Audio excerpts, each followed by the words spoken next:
Hello? Hi. Hi.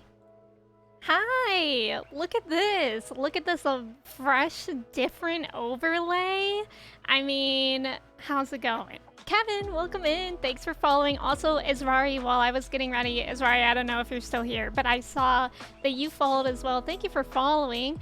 How's it going? Let me say hello to everyone. It's so good to be here on such a random day. Can you believe that I used to stream at this time all the time? I personally find it hard to remember. Kristen, welcome in. How are you? It's good to see you. And Ash, hello. How are you doing today? And Goat, hello. How are you? Dana, hi. How are you, Dana? And Freezy, of course. Hello, Freezy. And Navina, welcome in. Oh my gosh, how are you? And Beginning, am I reading that right?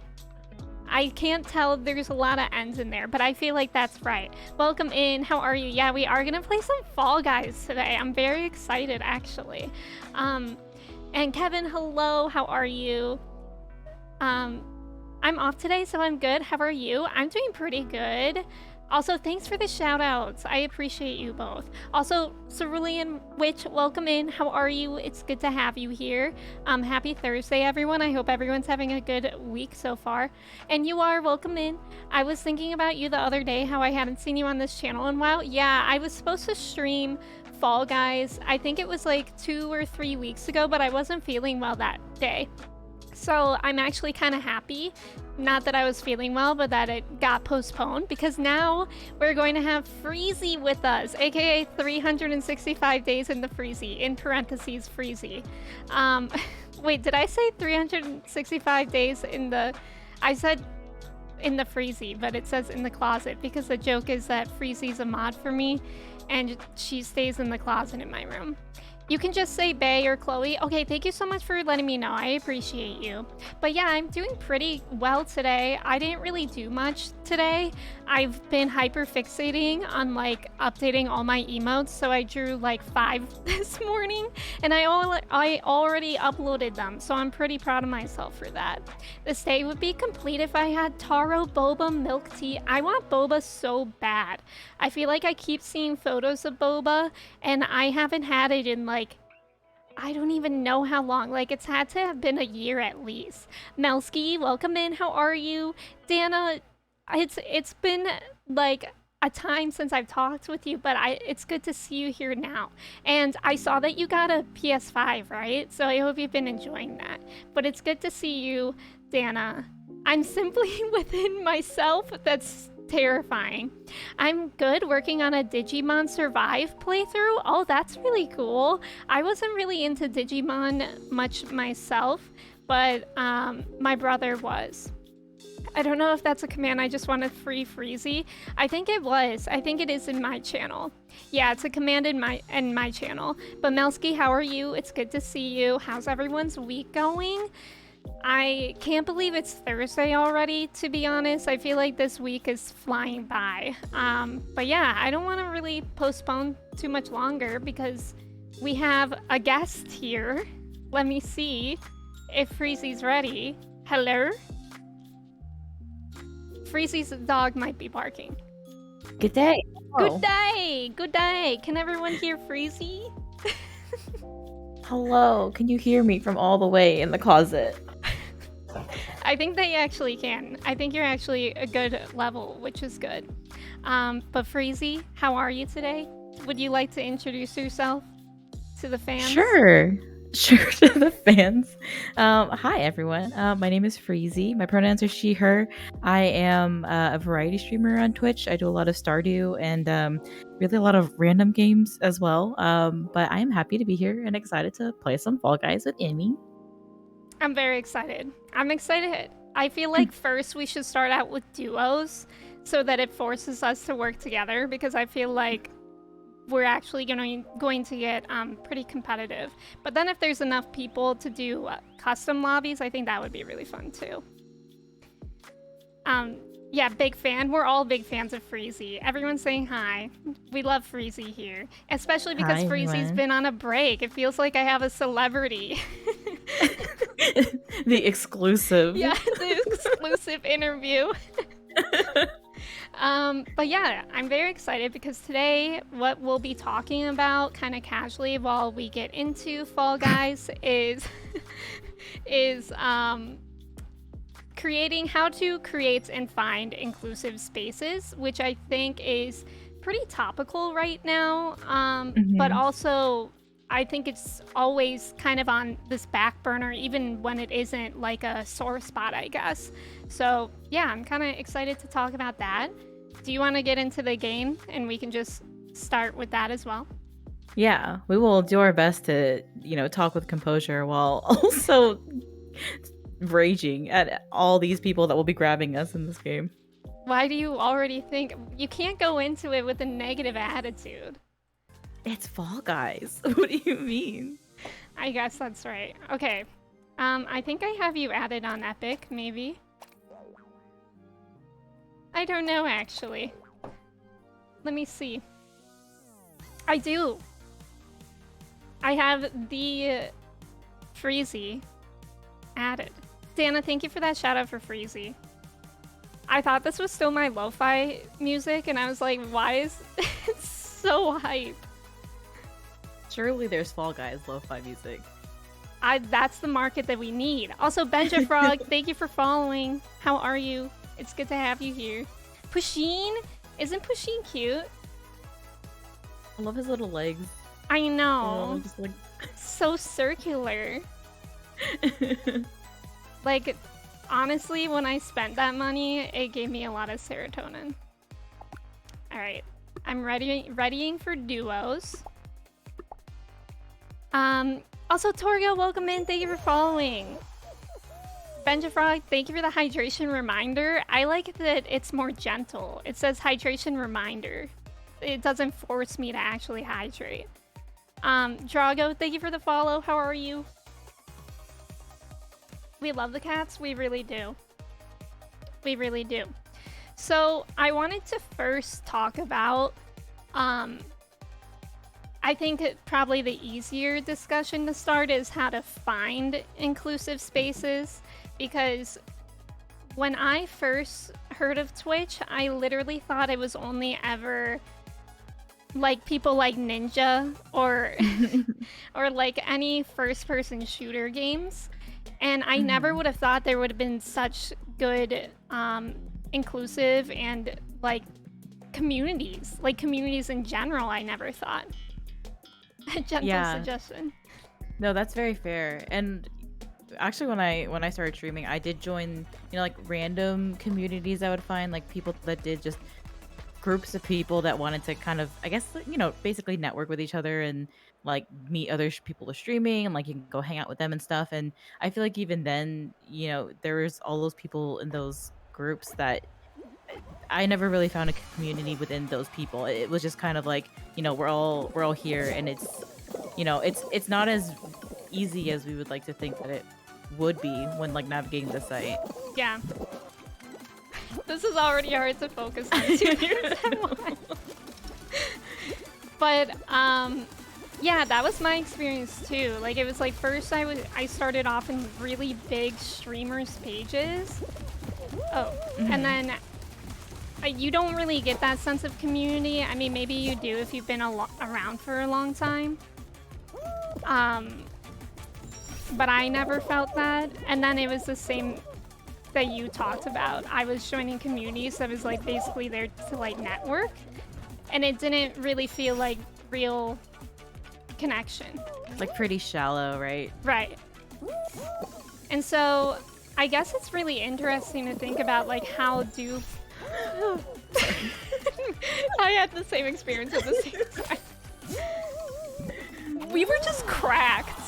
I don't know if you realized that, but we're really good. And you're almost there. I'm trying. Drago, it's good to have you here.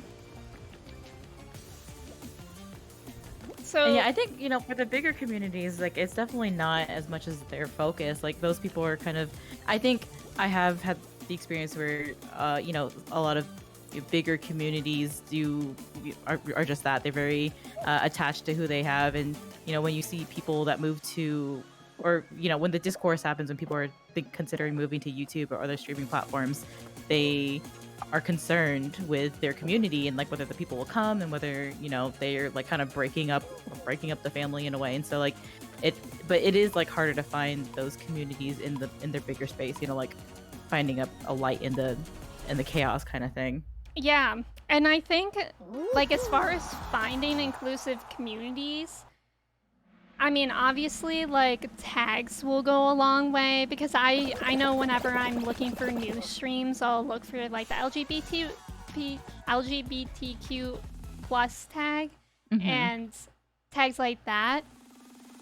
Also, Lila. I always say it wrong in my first instinct. Thank you so much for the raid. Hello, raiders. Hi, raiders. Welcome in. It's so good to have you here. My name is Emmy. My pronouns are she, her. We are wandering in from the Fox End. That is the cutest raid message. I also have with me Freezy. Her pronouns are she, her as well. We just are getting started.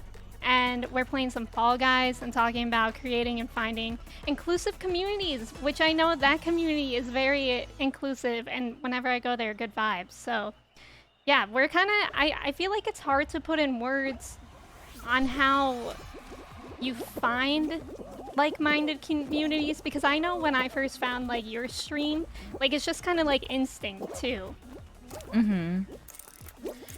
Yeah, you'll definitely. It's like we said before. It's not as easy as you would like to think, and like sometimes it is like a little bit of a trial run. I counted nothing. Yeah, me neither. I'm just copying people. Nothing. Oh, no. I wasn't counting at all. But welcome in, Raider Jova, Joe Baskerville. That's probably what it is. Not Bella, Lazy Gnome, Julia, Huffle, Lila. Is it a long I in the beginning? I feel like it's literally always the opposite of what I think it is, and I apologize for that. But thank you for the shout out, Dana. How was stream? You were playing Camp Canyonwood? That sounds good. Wait, are you still in there? You are still in there. Oh, you're not? Okay.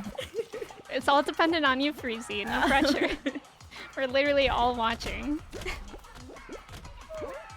Oh no. Nope. Nope. Why are there magnets? Oh no. Who has the cute umbrella hat? Oh no. I don't even remember what fruit exists on this map anymore. Shark, welcome in. How are you? They were pears. Oh jeez. It's funny because I think in this one you can pretty much copy people, but that's what I was doing in the first round and I still got out. You helped us stay in though. Let's go. So let's Look at all the go. longs. Carry. So many long Fall Guys. Oh, I forgot about that. That's scary.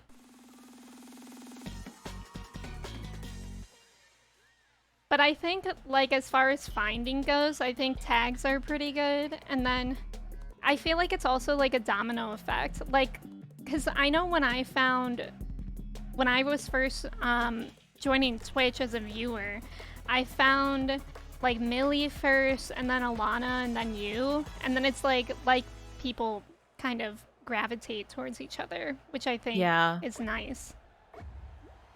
Yeah, no, I think that's fair. And interesting enough, I feel like, you know, a lot of the like within the same categories and games, you'll find a lot of people that like kind of, you know, this is our interest and we kind of share that.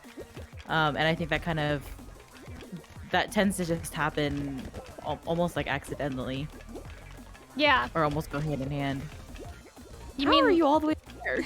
Because I'm cracked. Did you not know that? I'm learning so much today.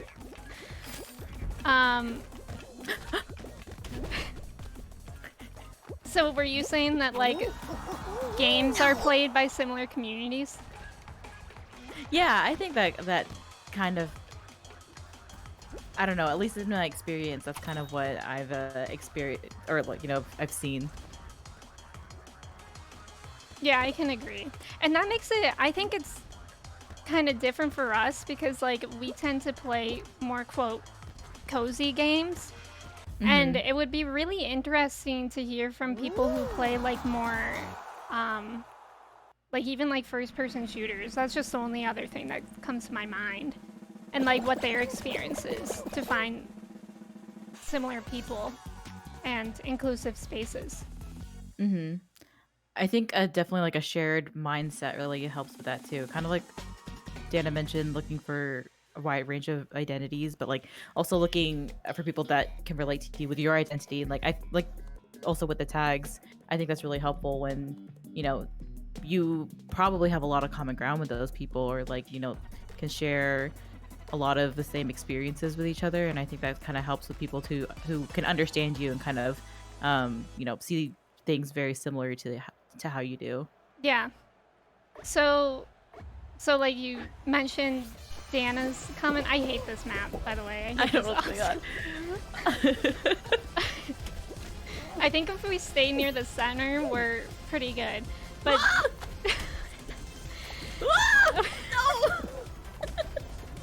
Did you fly off? I did. Oh no. Oh god, I gotta focus. I believe in you.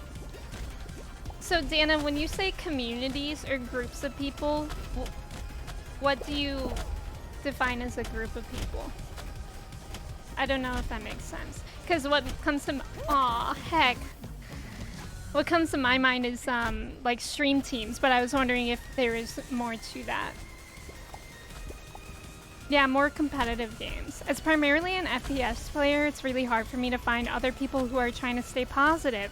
That's really interesting. So how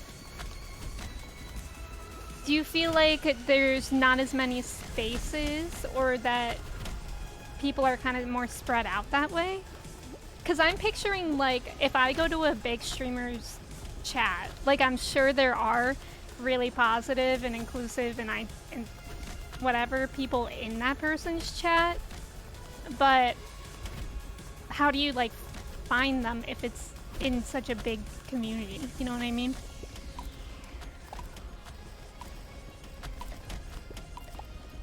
Stream teams, just friend groups on the internet in general. Okay, cool. That's what I was thinking too.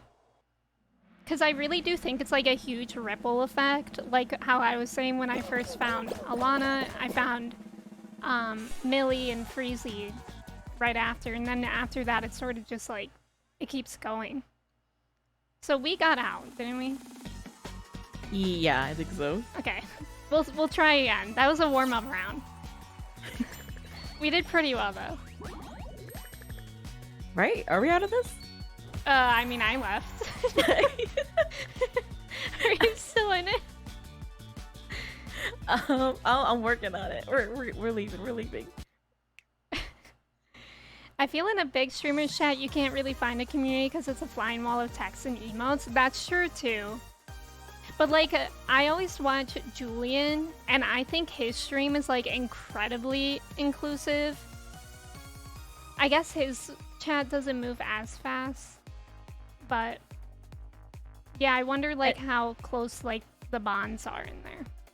Yeah, and I think the streamer themselves has a lot to do with that, and you know, kind of, do they create the culture of like people, you know, how much are they going to allow people to like get away with in a way, like, or and their mod team for that matter, and you know, does it seem like they want to like garner those relationships with people? Do they seem more closed off? You know, you kind of do like, you stay based off of the vibe of a streamer most of the time, or like that's how you get there initially, and then as you start filling out the community and seeing how they are and how they interact with the streamer, I think that helps a lot with how the streamer themselves are kind of navigating their space.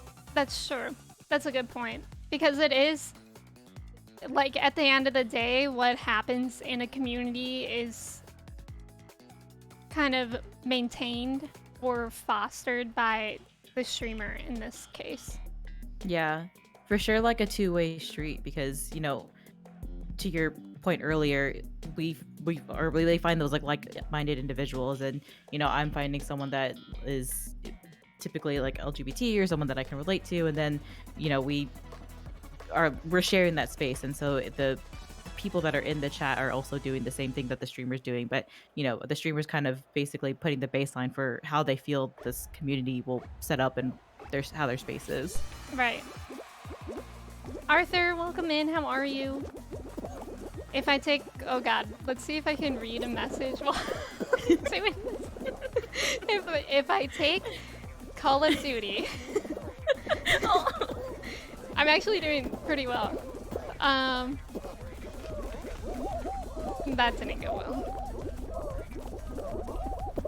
The environment is quite toxic, trash talk, etc. Big streamers just feed the toxicity. Ooh, yeah. Typically, however, I know of one PUBG streamer, for example, who is very polite and fun and including no matter what. That's kind of sad that it's just one that you know. Yeah, I think that, like, you know, that could be that's very hard to find for that kind of, let me go, unhandy. No. Oh, we're right next to each other. Oh no.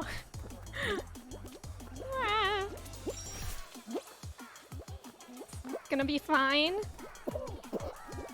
Oh no. Oh no. Oh, what? Okay. We can do it. I'm in danger. Me too. Ah, no, I got knocked the same way. We're 26th position right now. This was not our round. Should I grab onto this person? I can't. 24th, top 19 qualify? That's rigged. What? Oh no. I think when it comes to large streamers, it also lands on the moderators and frequent chatters to cultivate that welcoming environment in the chat, because a streamer can only read so many comments. That's so true, and that's why like moderators and even like VIP are really important to uphold like community values. Fall Guys more like yeet guys. So we didn't get in, right? Yeah. All right, Yeah, very much are out. third time's the charm. Well, yeah, we got this. We'll get one. We'll get something. Have you ever won a crown? I haven't. Yeah, me neither. But this could be our first. You really drug out the I have part of it, and I was like, oh, Freezy has? You're like, I haven't.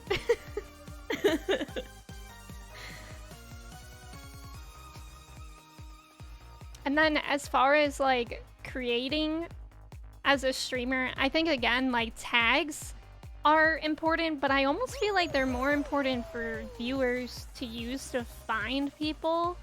Like it's important to have on as a streamer, but you can't just, I feel like you can't just throw on a tag and not be willing to converse about certain things, you know? Yeah. Yeah, 100%. It seems especially hard to keep a positive community the larger it gets. Yeah, especially if you're not like manned with enough people, I'm sure. I think it's a rarity to find an FPS player who isn't feeding toxic behavior. I try my best to stay positive and get laughs out of my opponents over VoIP. I don't know what that means. So when I'm not live or whatever, I typically watch folks like you while I'm gaming in my toxic FPS environment. Keeps me sane. That's amazing. Yeah, even... Sorry, go ahead. I was just thinking that the mods in themselves is a very good point whenever you are trying, like, the streamer really can only do so much. But you have the mods that you pick that to kind of represent how you want the community to really be, because I've noticed that when I go into certain streams and it seems like it's such a small thing for the mods to greet someone on their way in, but like it kind of makes a huge difference for the vibe of the stream and like how everyone is interacting with each other. And it's almost like, if they're there to just interact with the streamer, that will create a different feel than if they're there to interact with everyone. Sorry. Yeah, I agree. And like it all boils down to like everyone wants to feel seen, like even in a big streamer's chat. And I know like the first time I say something in a new chat, I'm like nervous that it won't be seen, even it's just like hi, So like moderators are like more equipped to do that. How do I? Oh.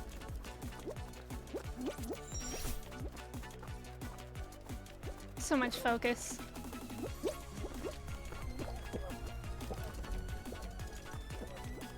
Ah. And that's like, I guess that's when you kind of have to, yeah, if you grow, you kind of just have to grow your team with it, I suppose, in order to keep up. Ah. That was me making up a sentence because I totally lost my train of thought while jumping on these things. I think it could still be applied. I'm almost at the end. Haley, welcome in. How are you? Voice over IP, VoIP. Oh, in-game cons. Got it. But yeah, okay. I remember what I was gonna say. To Shark's point, even when I play Valorant, like I've never played on stream. I'm sure that's a whole other animal. But even when I play Valorant and stuff like that in my free time, I know I never take it that seriously. The worst I'll do is ask someone if their mom burnt their mac and cheese when they're upset. But like I think it is really hard. Like if you're surrounded by a toxic environment and you always hear that stuff, like I think it's only natural to sort of recreate that somehow. And maybe that's why in a lot of FPS communities it's difficult to find people who aren't like that. Wait, mac and cheese?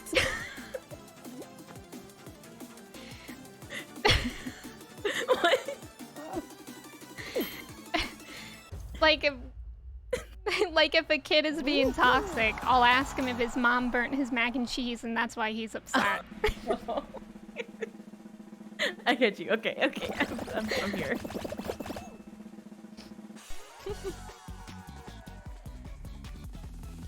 I'm terrified to play an FPS game on stream because of the type of chatter that typically comes in. Exactly, and like Maddie, I feel like has been really interesting to watch and grow because she started as an Animal Crossing streamer, and now she's switched into Valorant, and it is very different and invites a different community, which is unfortunate. And like some games, like how you said, like some games just naturally have a certain kind of community.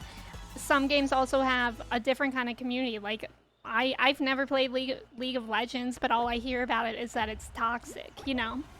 So I feel like it's hard to, obviously non-toxic people play those games, but when a game is known for something like that, I think it's hard to find people that aren't like that.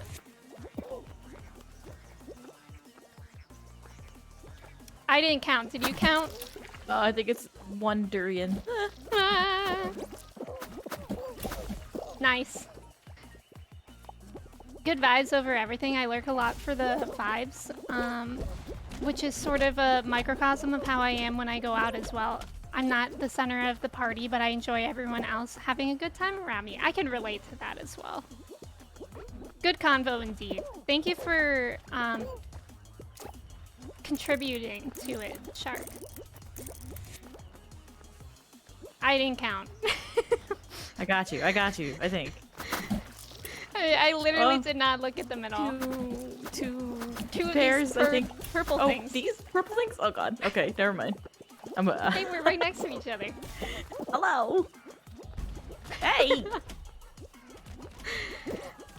I just wanted to add that someone who plays Apex and Overwatch, it's really hard being non-binary and playing those games because I never want to unmute myself because they're gonna assume I'm a girl and then make fun of me for that. Haley, I can totally understand that. And also, that's just how I feel as someone who also identifies as a girl, so I'm sure that added layer doesn't feel good either. Is it these purple things? Oh, Okay. oh my god. I honestly wasn't even listening, like paying attention more. I just didn't. I am curious to know, like, whenever you go into a stream, like, how you know it's something that where you feel safe, and you know, not just for you, but anyone that might be interested in contributing. Like, if you think about the comfy or like the inclusive spaces that you've been in on Twitch, like, what was it that kind of signaled to you that this is somewhere that you want to stay and like somewhere that you want to hang out? That's a good question because I think we have, like, there are so many good streamers, but there's only, like, out of that, there's only so many streamers who I feel like really invite values like that and include it every day. And I think part of it is like a no BS attitude. I don't know, because I feel like it's willingness to talk about certain things. Like, I can understand not wanting to talk about like certain political issues, but if somebody comes in and is bigoted or whatever, you have to address that. And like, I think that's what I mean by like putting on tags and knowing that there's a responsibility with the tags to discuss certain things. Like, I know when I was first putting on the LGBTQIA tag. I was a little nervous because of like the hate rates and stuff, but Mhm. also I knew that it's important to have like discussions and for people to know where to go for those kind of discussions. And like kind of related, like I know when I put the ADHD tag on that I might get asked about my ADHD. So it's sort of like you have to be willing to kind of be vulnerable in that way, I guess. Mhm.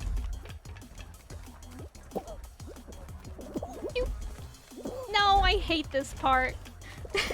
I'm really bad at this obstacle. I'm so bad at slime climbs. I literally and I'm not always doing lose great. it. Mhm. This Viking just pushed me off on purpose for sure. Oh no, that was my fault. I'll take ownership for that. Get away. I'm right by the slime, Freezy. I believe in you. Oh no, no. No, no. Why can't I jump up there? Where's the slime? Oh god. It's very coming. far away. You're No, fine. it's You can literally be right collected, next to me. Be very calm. Be very cool. Be very collected. It is nowhere near. Oh well. I think it was near me. It was closer than I thought. We'll say that. It's funny because you'd think since those games are infuriating and challenging that instead of putting others down, you'd want to support each other. And wouldn't that be so nice, Haley?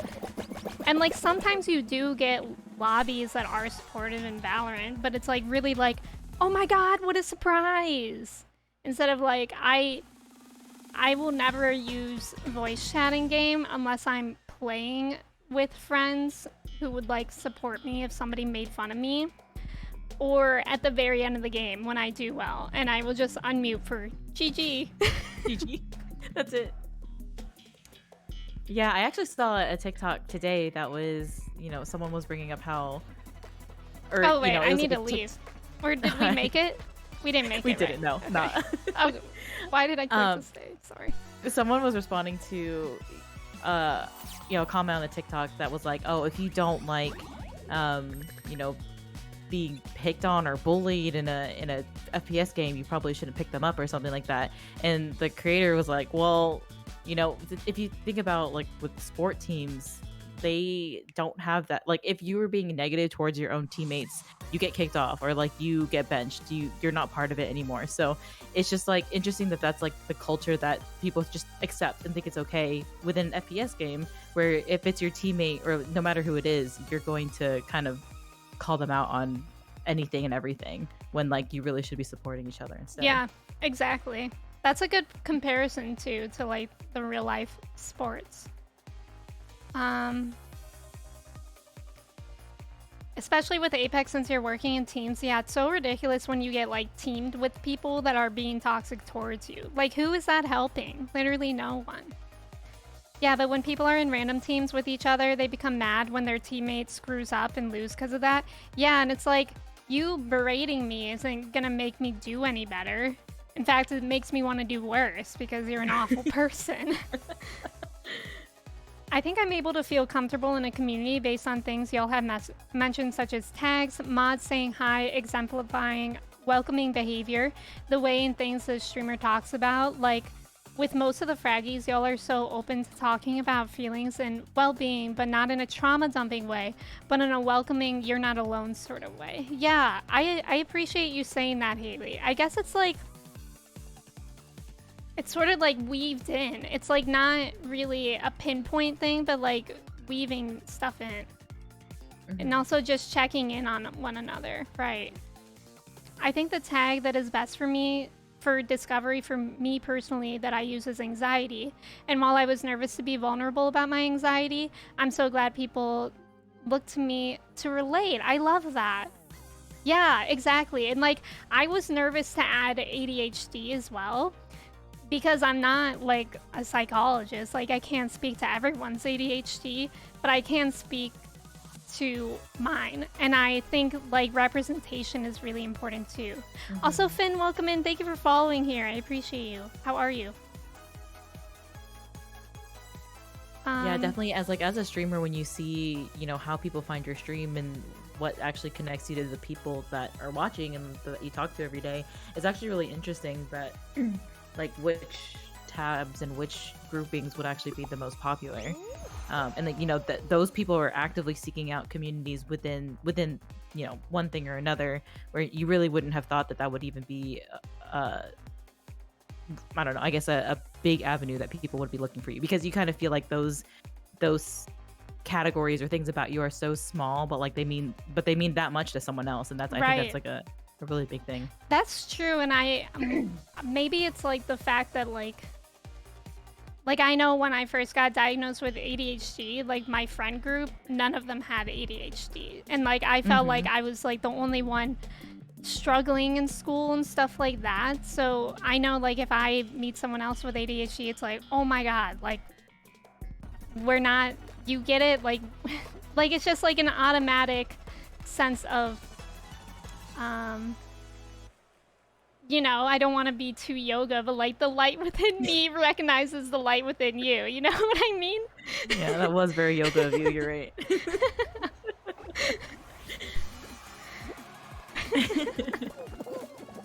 And that's also interesting, because so when I started streaming, it was a long time ago, but I didn't really have the intention to say a lot about myself, I guess personally. Like I never really thought I would say anything about like my relationships or like my sexuality in general. I just didn't think it was like that important when streaming. Like I really thought people were just there to like pew pew watch games type of thing. And so like it really was like I never really thought that was something that like mattered, but now after streaming for a while and like seeing that's really not the case at all, and like it's really important to me at this point to like help represent like this community, and like help people find that like there are other people like you that are out making, I don't know, big moves out in the world. That's all. Yeah. The only way I can really say it. But like it's just that you can feel seen basically, and like I think that was just an interesting like shift of my mindset when like being on Twitch and finding communities in general. Yeah, that's true, and I can definitely relate to that, because when I first started streaming, I was like hesitant to share anything about myself, because like I would say I like in general play my cards pretty close to my chest. But when I saw like how that really like I'm also ironically very passionate about like connections, so it's always a two-way street. Like you can only like connect to someone how much you are willing to connect to them, I guess. Connection. I like what you said better though. I think online creator relationships have changed in the way in general. It used to be, oh, I watch this person because I think they are cool or they are the best at this, and now it is, I watch this person because I feel a genuine connection to who they are as a person. That's a good point too, and maybe that's like a difference with the different kind of communities you can find on Twitch, because like I'm sure like a lot of people watch first-person shooter streamers because of their skill. I know no one's watching me for my skill. Let's just be honest. Yeah, that's also interesting because so my partner really likes watching Simply Nailogical, and she started off as okay, so I know I'm really bad at this one, and I don't think this is gonna go well. So she, started off as a YouTuber, and she's been doing her content for so long, but recently she stopped. She announced that she would not be a YouTuber anymore. She's not gonna post any content, but interesting enough, she started streaming games on YouTube, and she was played through Detroit. She did Stray, and she still does that versus doing her YouTube content. And like I think what my partner said was one of her points was that there is a sense of community and getting to know people while you're streaming games, and like having more of a connection with people. And so I think that's basically like you see that timeline where people wanted to watch this person at one point, but now they want to make a connection with her now. Yeah. And it's like it's true that like I think that is a shift in like communities and how we view content and how to connect with people in general. Whoa! I'm sorry. That's so true. And like I remember what first really moved me to Twitch. Now why aren't you even moving? You just gave up at the end. Me? Oh, that's true. That's fair. But I just came back from the abyss of being yeeted, to be fair, and I was buckling in. I immediately started running, and I see your thing still behind me. I was buckling in for your mic drop right now. Okay.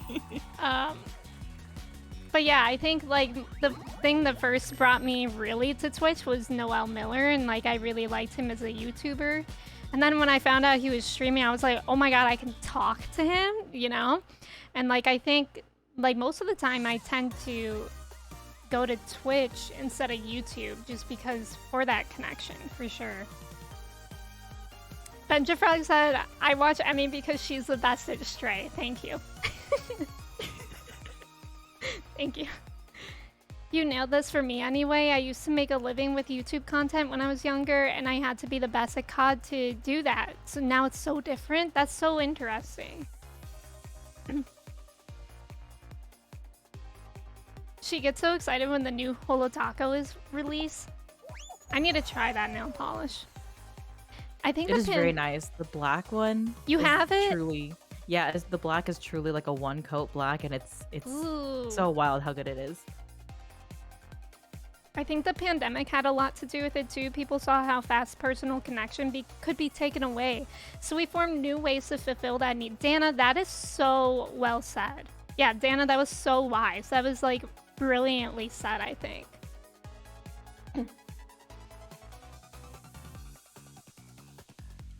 And then as far as like maintaining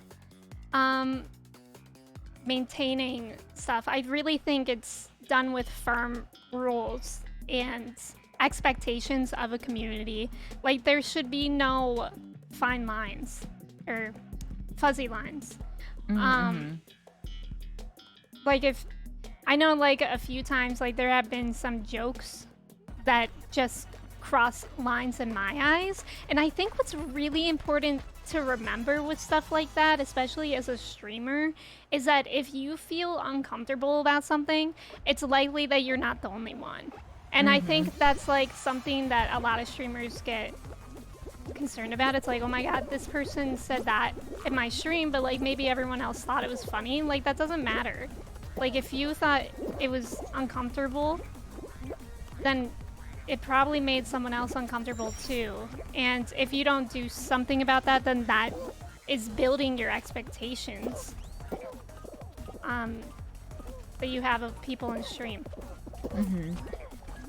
And that could be really hard to like make that line when you're, you know, a smaller creator where like you feel like you don't want to, you know, exclude anyone because you want as many people in as you can get, like really bottom line of it. But I also feel like, you know, if you continue to have, you know, allow that sort of behavior and like not and like let that stuff slide, like you probably won't be attracting the right people to your stuff or to your content in your spaces if you don't kind of speak up for everyone else. That's so true. Like I know exactly what you mean, because like especially in the beginning, if you're only getting so many viewers, it's like, oh my god, if I ban this one person, like that's a viewer. And it's like you said, like if you don't ban them, then you might be not as inviting to other people as you think you were, because somebody could come in and see that behavior and be uncomfortable about it. Yeah. Or like it's just really building the foundation. I think I've just worked in marketing for too long, but thank you, Haley. No, that was very wise. And I think it just has to do with like constant upkeep and constant learning too. Like, obviously there's a lot of stuff about stream teams being talked about too, and I think the main thing is that like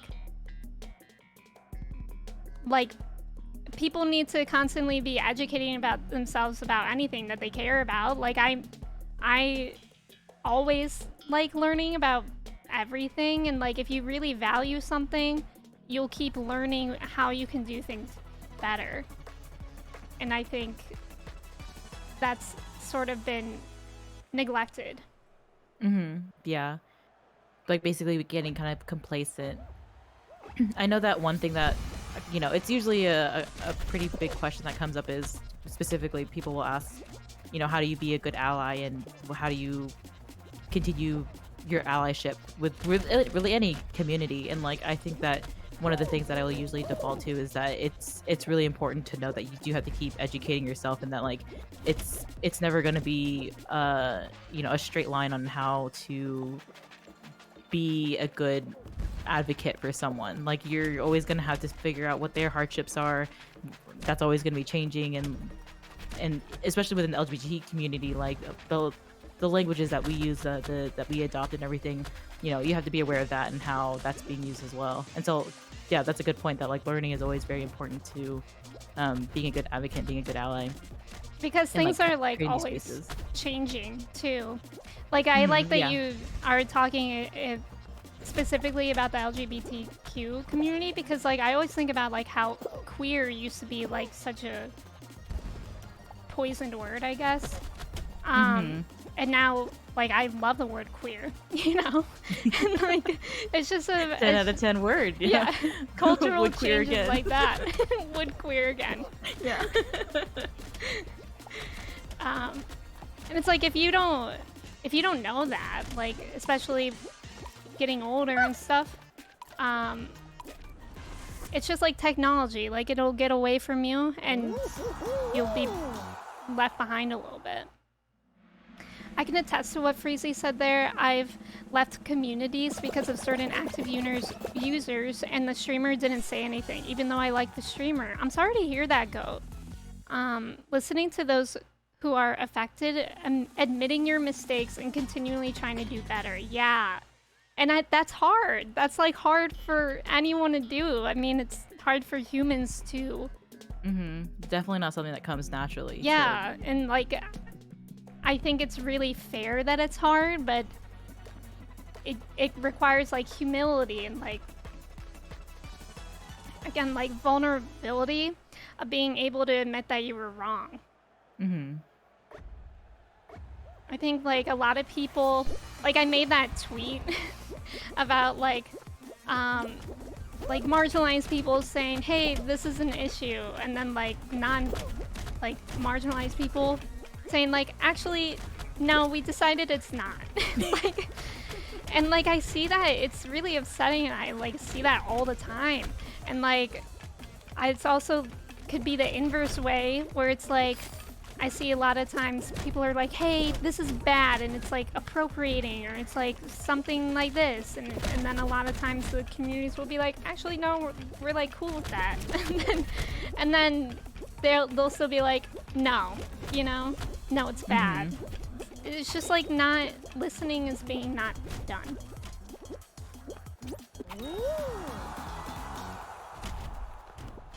Yeah, Haley, aren't we doing well? This is gonna be the one where we get a crown. Oh please! Why would you say that? We're gonna have to. I know. I think my sweat glands in my palm like immediately opened when I said that. So weird you brought that up. I just had a conversation against the word queer last week with someone, as it used to have a negative connotation and has changed. Yeah, staying educated is key. Exactly. Assumptions too, like they're assuming that something is an issue and then speaking over those affected. Right. And it's like a lot of times it is that speaking over that is harmful. Like I just feel like I don't often see the people affected actually being the voices. Cracked on the keys, Fall Guys Pro. Yeah, this is when everyone is here for my skill. Although this map I'm actually awful at. I've literally only once gotten past anything. I'm so scared. This map, or this obstacle, is so hard. Isn't this the one where you willingly jumped off the map? Oh, listen. I like that I wasn't willingly- even there. And I know the story. I made a strategic choice that just didn't pan out as well as I thought it would. Yes. For sure. Hey, you're ahead of me. Nope. I've learned from my mistakes. Oh! Nope.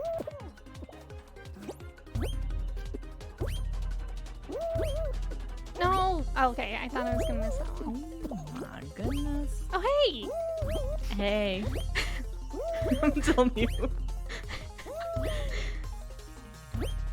Oh, God. I hate this part. No! This is all of our Oh my focus right God. now. Oh god. I know. Sorry.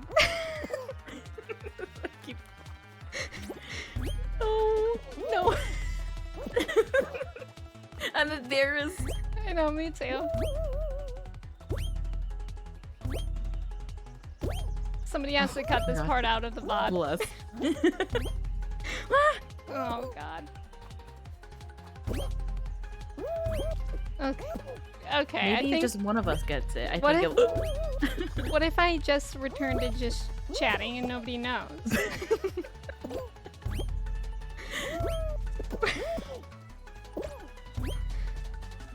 What if everybody agrees close to your eyes. look away? Yeah. Yeah. Aw. Oh god. We got 7. Oh, top 4 qualify. That wasn't so bad though. Did you finish then? No. Oh. I'm so close. Oh, I think there are only 7 squads. That's why we're 7th. 7 out of 7. Nice.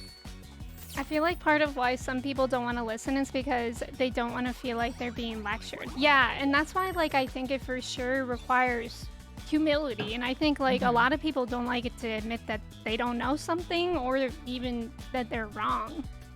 And I don't know. I think I always relate that to like how when I was in school, I would always be afraid to talk in class because I would be afraid that I would get an answer wrong. But it's like that's why you're in school. You're there to learn, and like you're in life to learn. Like humans constantly grow. Like your body and your mind are constantly changing, and with that, like you should also be willing to grow as well. I mean, if you have the opportunity. Just like how you and other streamers educated people on using the term bean. Yeah, I'll be on 100% honest. I used that word prior to being educated and didn't even think about the historical context of the word. Did it take me a few days to work it out of my vocab? Yes, but I am so thankful for those who spoke up. Yeah, and like that's one that I was actually specifically thinking of because I remember when I tweeted that, like I got so much pushback on people that it didn't even, like everyone from the Hispanic or Latino community were like, thank you. And then everyone else were like, it's a cute word. And I'm like, what's going on here? Mm-hmm. And it's I can understand like things are cute words, and I don't even have like issue who still with people who still say it because I know like it could be a thing where they just don't know. I mean, especially because like it is like a very much an American historical problem. But yeah, it's upsetting when people see that come to light and their first reaction is to instead defend themselves instead of listen. And like I think maybe that's what it is, because I do think a lot of times things are said not in an educational way, but in an attack way. And that may be why people's first reaction is to defend themselves instead of listen, is that because of their previous like experiences. And like in that light, like I think there does need to be change on both sides for people to not like cancel people, because I also really hate cancel culture. Yeah. It was definitely, you know, at some point it was almost like that's that's what we do with people on the internet. We Right. cancel them. But like, I think that's such a good point that like educating is allow people to make their own decisions and like let them come to the conclusions themselves, and it'll go so much further for in all aspects to do that. Right, and like just as how oh no! Somebody tripped me! Just as how like people who are willing to learn now what's going on? What, incarnation? Are we just not making it from there? Just going the other way. Oh, did we literally just make 21? It's a good thing I chose to go there. Ooh. How did that person make it? Tor, thank you for the hydrate. I don't remember what I was saying. Oh yeah, I think it's just that, I mean, when stuff is really emotionally charged as well and like personal, I think it's, people often tend to be like, this person is canceled, like you should do better, stuff like that. And just as the person who wants to improve should know that they're always growing, I think we need to understand that people evolve and people should have a chance to learn and receive feedback. It really comes down to a pride thing. You have to distinguish when the issue isn't about you and when you just need to listen. Exactly. And like, I think that is hard because like, I mean, I even had that issue with not being scared of being wrong in school. Like, I think it's like a very, I mean, I can't speak to other countries, but I think it's for sure an American thing that we don't like being wrong. And it's just taught to us in the beginning. Like, there's always a right and a wrong.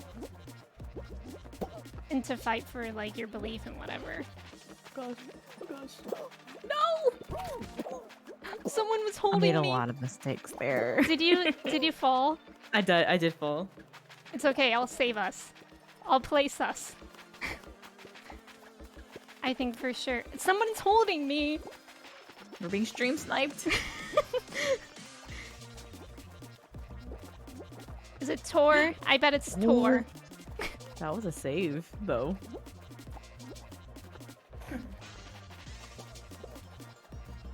I always just go between two platforms on this one. Working out now.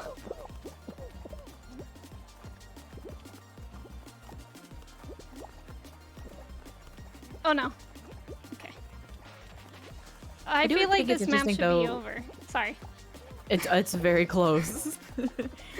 That like with the with cancel culture, if nothing else, I guess something that came out of cancel culture is that there is a lot more accountability for a lot of whether it's individuals or even companies. That like I think accountability is so much of a bigger topic now.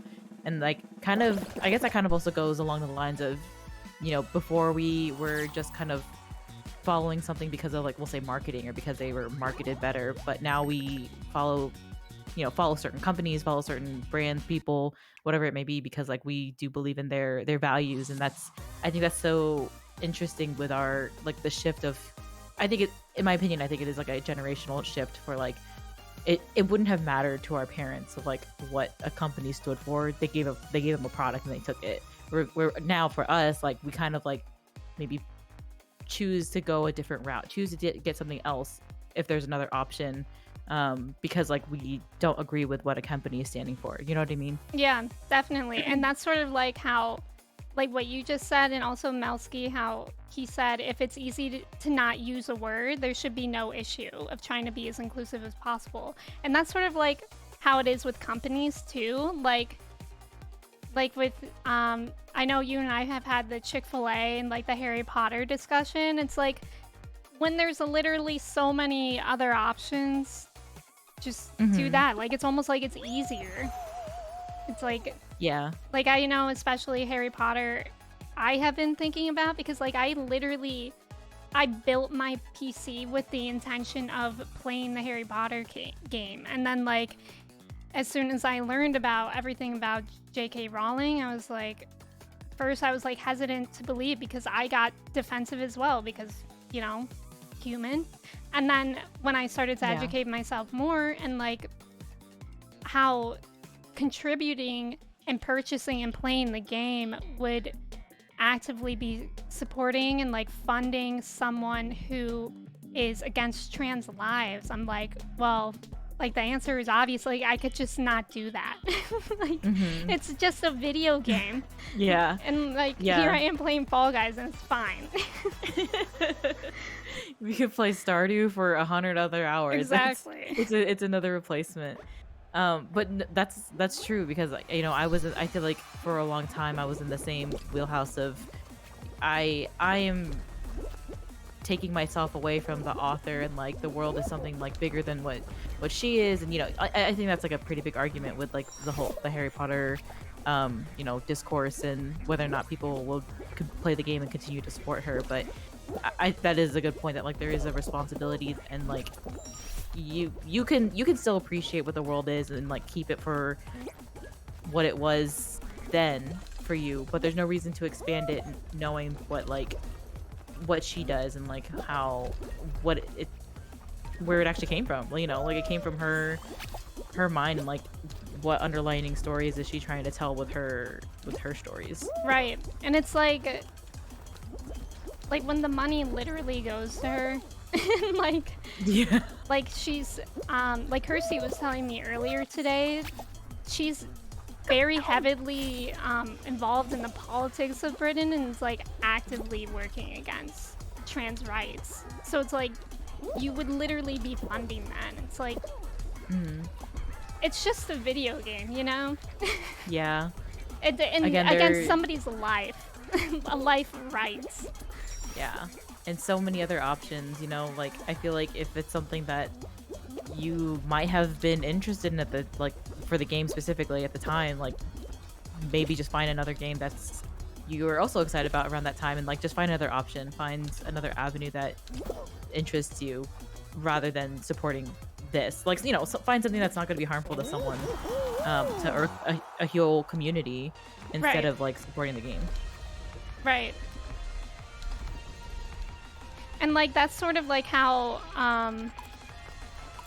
like that would be a way to like upkeep your community as a streamer and like just to be conscious about that, especially like Dinkum. Okay, Dinkum did a really cool thing. I don't know if you saw the update when we were talking about it, but when Dinkum first came out, they actually had like a very questionable line in their game. Unfavorable comment, yeah. Unfavorable. That did not sit right with me against like the indigenous people of Australia because Dinkum is set in Australia. And somebody tweeted about it. I don't know if that's why it changed. Hi, Rogue. And they actually changed it. And I think that's like a brilliant way to approach things because there have been other games where it's like, oh my god, like, don't buy this game because blah, blah, blah.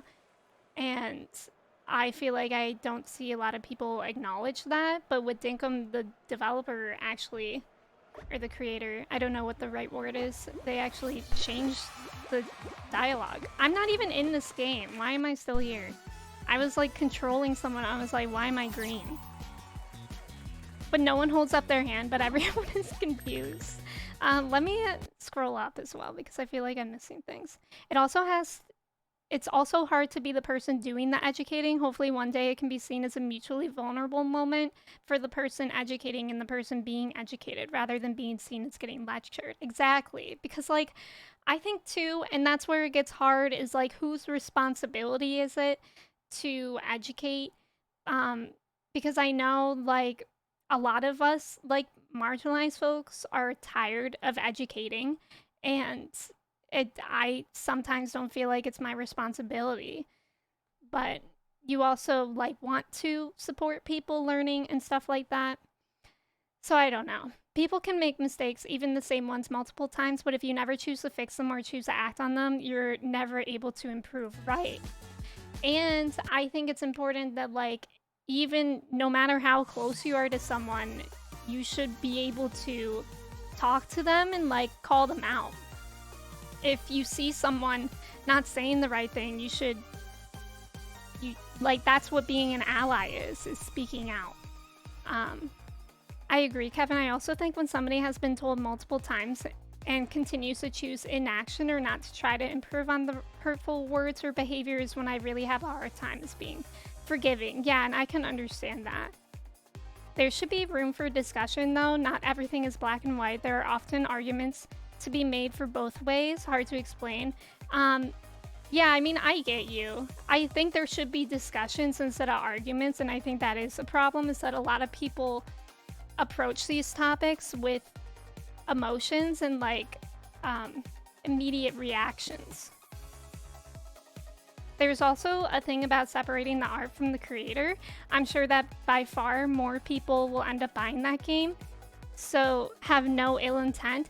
Yeah, but I think that also goes in hand. I mean, you're literally paying the money to someone who is actively going against it. Like, I can get like the separation of art with the creator, and that I think that's what Freezy was talking about with creating and respecting, like, there is a whole other world. But when J.K. Rowling is still around and that money is literally going in her pocket, I don't think there really can be a true separation. The similarities of the Dinkum lore and actual history was a bit troubling at first. My best friend is Australian and he was kind of shocked. Yeah, like, I don't even want to say like the joke that they had in there, but it was incredibly offensive at first. Tina, welcome in. How are you? And Maddie, welcome in as well. Thank you for lurking. Thank you for the shoutouts, Dana. I'm still a little hesitant to play Dinkum, but I'm glad the developer has acknowledged it. Me too. And like, that's the thing, like, things can be changed. Okay, if we were to play customs, would we have custom people? At least 10 people. It's kind of hard to know that. Katie, welcome in. How are you? Wait, you left one out? Or Benjafrog, what are you talking about? Dana, thank you for that shout out for Katie. I appreciate you. But it's also like with going to Chick-fil-A too. Like, I know I've talked about it a few times on my stream. Like, at my old place of work, Chick-fil-A was probably the most reliable place to get food fast on like my 30-minute lunch. And then you know, like, it's obviously homophobic. So I'm like, what if I just pack my lunch? Like, there's ways to adjust your life that are really not as, like, they really don't intrude on your life as much as those corporations are trying to intrude on the rights of people. Let me finish my burger. Okay. Great. Yeah, everyone vote in the poll if you are available to play or not, because we can wait for a bit too. I think usually when there's acknowledgement and change, viewers or consumers are more likely to respect the company more. Yeah, exactly, because it's taking ownership. Yeah, and I'll agree that whenever Dinkum did do the update of at least that line, I was like, well, it's nice that they are making adjustments, and it did make me more interested and more willing to, you know, get into the game. I still haven't downloaded it or still haven't bought it yet, but you know, it's taking those steps, and like I'm appreciative that they are listening and kind of taking those criticisms. Yeah. Hi, Tina. Freezy? Now I know I have celebrity Freezy here. Isn't that amazing? Oh, I forgot to put the Discord overlay in here. Maybe I should do that to show your 365 days name.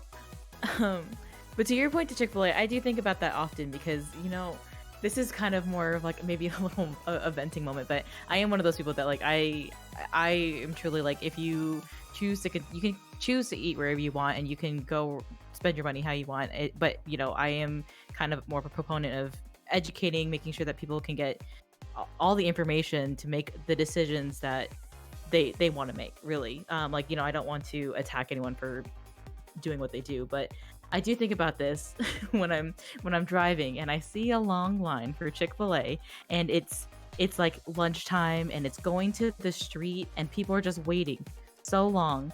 And then like you look across the street and there's like a Zaxby's or a Popeyes across the street and it's like it's truly just chicken. It's just food and you can like make adjustments where it's like something that's like not harmful to someone else. And like I just think that's so like there are ways that you can go around things. You don't have to like you might feel like that you need this in the moment, but like you just need to take like steps to change your behavior, change like what you're doing. And then like I promise you that like you'll get past it and like you can start making ways to like or choose things that are more responsible or like things that are more aligned with how you feel. Yeah, exactly. Like I know that's how it is for me here too, is that like the lines are always so long for Chick-fil-A. It's like you're just inconveniencing yourself now. Like for what? Like if the easier answer is also more convenient for you or and better for everyone, why not just do that? I think we'll play like another duo, and then whenever Katie finishes her burger, I think we would be able to have enough people for a custom lobby. There's a lot riding on that burger. Yeah. Let's hope it's a good one. Also, making making mistakes is just human. Taking ownership and growing from it not only sets a good precedent, but also earns respect from your audience. Exactly. I'm trying to make my own homemade Chick-fil-A sauce. Let's go. There's a Chick-fil-A around the corner from my house, and the drive-thru line blocks traffic every day. Why are they all like that? Like, I respect companies specifically more when they actually want to change instead of just save face. Yeah. Cane's is amazing. I do love Cane's. You can get it at Walmart, and I mean, Walmart also sucks, but you know. I believe Chick-fil-A sauce is just mayo and barbecue and mustard. That sounds right. Yeah, it's very easy.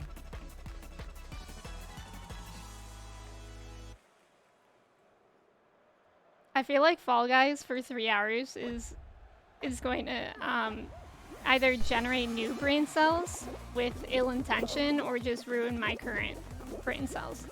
Probably both. So, you know, in the grand scheme of things, there'll be a net loss of brain cells. So I think you're doing pretty well. Chick-fil-A sauce is probably just mayo and ketchup. Yeah, we love mayo and ketchup here. Well, I mean, I live in Utah. I mean, the people aren't most so open-minded. I mean, that's how it is like everywhere though. I feel like every Chick-fil-A I've ever seen is always like it looks like a club. The line. Yeah, and I feel like they kind of do it on purpose as like their own marketing thing, but you know, kind of besides the point. Yeah. You know, everything's a conspiracy to me, so. Yeah.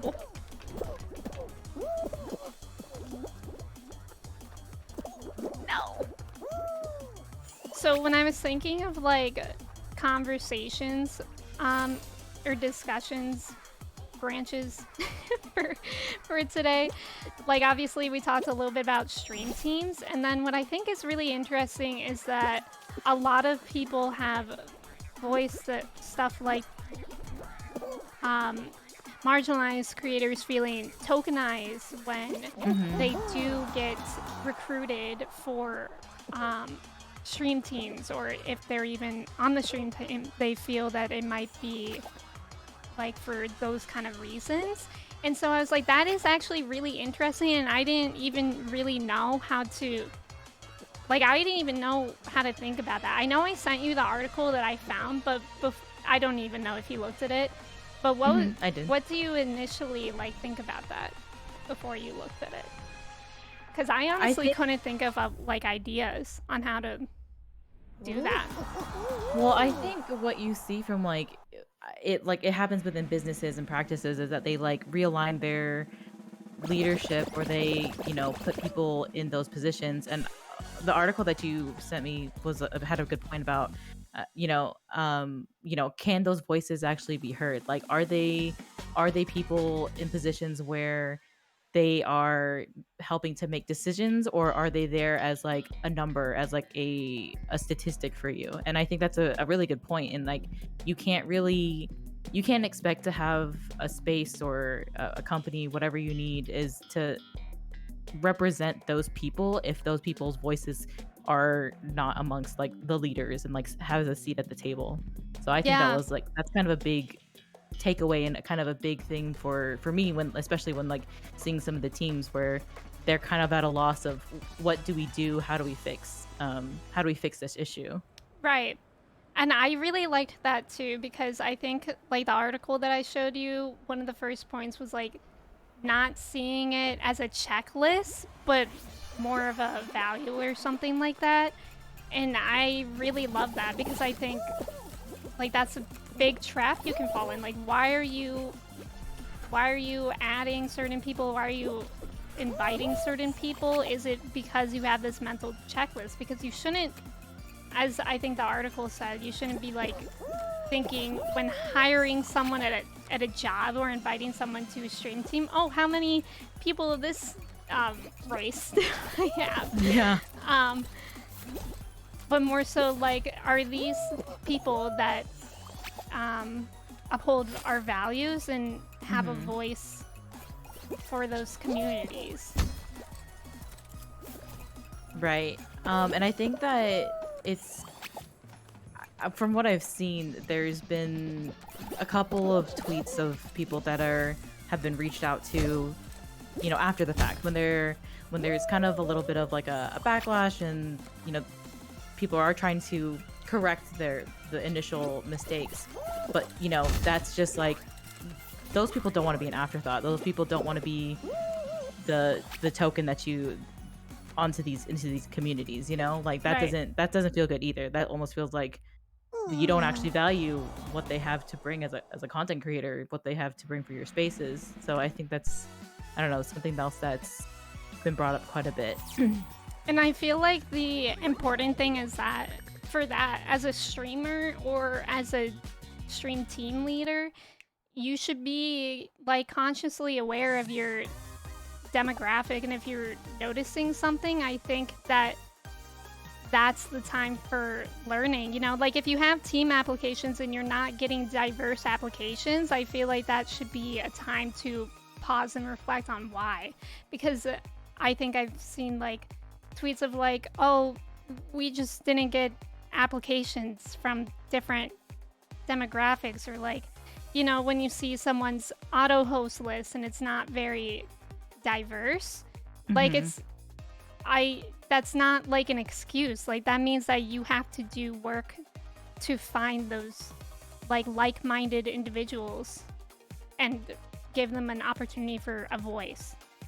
Yeah, no, that's a really good point, because if you know, it's interesting because like there is a big network of streamers that, you know, we both know people in like lots of different communities. I would say that our network and our pool of people that we know is very diverse, and so like there's lots of places where we can reach for, and have the opportunity to like learn from other people and like have those voices amplified. Like if we were looking for a way to like find to make as many voices heard as possible, like I think that would be easy. And I think that like, you know, especially for someone that's like a team lead, and like those people are applying because they see the team lead, or they see the you know, the whoever's making the team, um and they have like that initial like interest starting out. But then if you don't have that network of people that are from different paths of life, or from different backgrounds of you, then like, is that really within your core values? Like, should you actually be that type of person that is claiming to be, you know, representing diversity, if like within your own network, within your own you know, the people around you, if you don't have that, then like how can you really be an example of that? Right. And that's a really good point, and it sort of reminds me of like how we were talking about earlier, that people find you with tags because that's an initial way of, it's like an initial point of connection. And like that's sort of how it is when you're applying for a stream team or looking at stream teams for communities, you can like recognize yourself in them. But like, if you don't have that, then how else in your community or your actions are you fostering those values? Because like, I mean, I say it in a sort of like different way. Like, I think Alana and I do have the benefit that both of us are people of color, and so I think naturally people gravitated towards us because they recognize that within us. And so for that, I do recognize that as white people, you do have to do more conscious thought about it, and like more things that maybe I wouldn't have to like think about as much. And but like I think that can be like easily added, you know, like like how are you supporting people of color, how are you supporting LGBTQ? And it's even like having streams that are like for Pride Month, like whatever, like uplifting your community, or charities that you choose. Right. It's definitely about being an ally and like helping amplify those voices for sure as well. And not just kind of, you know, it's easy to say that these are the things that you believe in, but your actions will, you know, not to be too cliche, but will speak a lot louder in those situations. Ow. I'm kidding. We're being so profound and just being absolutely punched into oblivion. It's metaphorical, isn't it?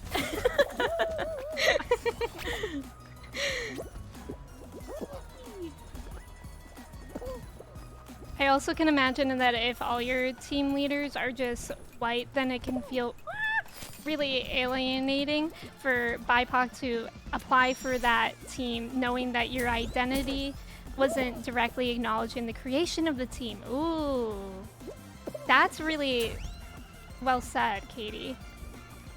That it wasn't identified in the creation of the team. I don't think I've ever gotten this far in this one, and I don't know how to get past this. Oh god! Is this it? Oh no. What's happening? This isn't looking too good, gamer. No, we can do it. Ready? No. Oh god. What is going on? No. What are you doing? I don't know how to get over there. What? Oh god. Do we just wait for science to happen? Ready? I got it. I got it. What did you do? I just dived. I hope that makes sense. I was struggling to word it a bit. No, I liked the way that you worded it. I know, I was soaring and flying, Katie. Please. Looking for a like-minded community that doesn't watch their rice so I don't get bullied, Benderfrog. Please. You wash your rice, right, Freezy?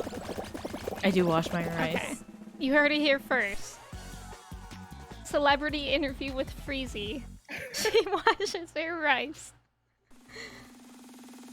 But I think that is a really good point, because sometimes, you know, if there are applications that open up, I will do like an initial, you know, who's on this team and like how well do I feel like I would fit in with, you know, the rest of the people there. And I think that's also something that, while either being on a stream team, anyone that's on the stream team or anyone that like me be a leader of a stream team, like take a step back, look at who's on your team and like what kind of communities you're representing, and then, you know, if you feel like you just don't see enough, then like that person who is like from a different community, like if I were, you know, I'm Filipino, and so if I were to like look at it and see like it doesn't really feel like I would fit in here, or like, then that, well, basically that person would feel that 10 times harder than someone from not that background, basically.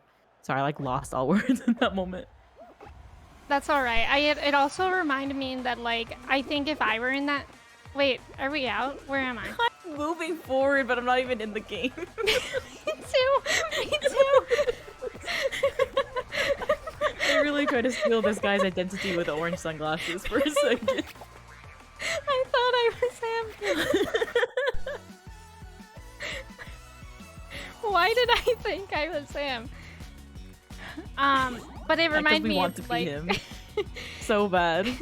if I was to apply to a team where I didn't see similar representation, I would be worried about, like, if I were accepted, I would be like, oh, is it because I'm Latino or Hispanic, you know? Like, is that why?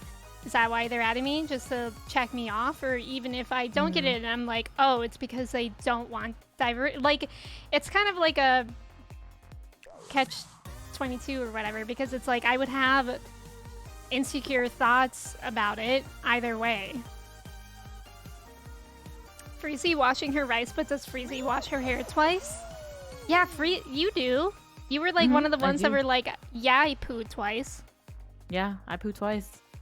I've Sometimes been doing it's it. like 1.5 poo though, so I don't know like- what that like I'll like shampoo, but I won't wash it out completely, and then I'll just like add more shampoo to it, you know? Oh, I see what you mean. I've been shampooing twice, and I actually really like it. And before I was complaining about how my hair never dries all the way, like really fast. And now my hair has been drying by itself. Oh, I don't know that science. You need a. It's you probably need a because physicist like for that one. maybe my scalp has less oil or something. Oh yeah, no, that actually makes sense. I think a lot of stream teams also just start as a group of people who know each other and are friends and didn't think or consider about having people of different origin on accident, and then end up in the situation of having no or barely people of other backgrounds without having that as an intention. Yeah, I could see that too, Kevin. And like a sort of, I guess the issue lies if you claim that your team is inclusive, you know, and diverse.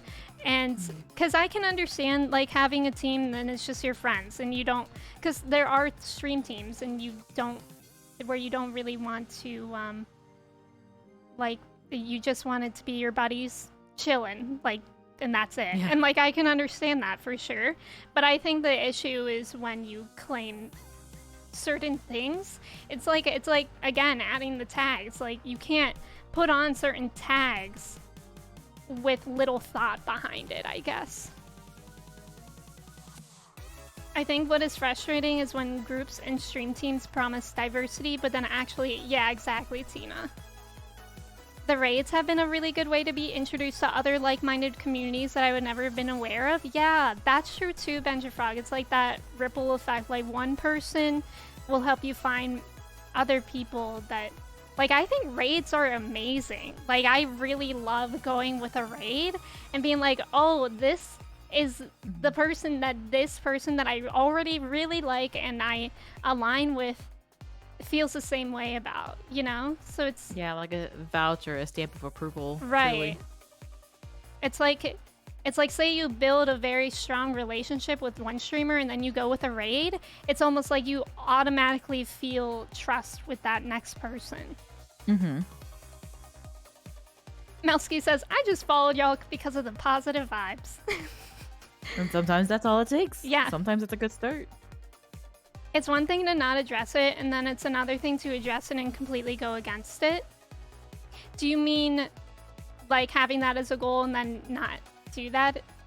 Yeah, I don't know why Freezy's character is so far down. Mine's been disconnecting and reconnecting this whole time, but Oh, it keeps should saying we that you leave? disconnect, but yours just been falling. Let's just leave just- and try again. Okay. I mean, if you follow the poo instructions, nobody would ever leave the shower. It's just an infinite loop. That's true. It just says repeat. Just to repeat. Does it tell you when to stop? I wouldn't have ever found y'all if it wasn't for a raid. That's right. Dana, you found Alana from Arden Rose, right? Is that who it was? Mm-hmm. Oh, it's I know because the story Freezy is cheating. Damen forced me to follow the other Star Fraggies, and we love Damen for it. Kenna, welcome in. How are you today? And John, welcome in. Happy Thursday. How are you?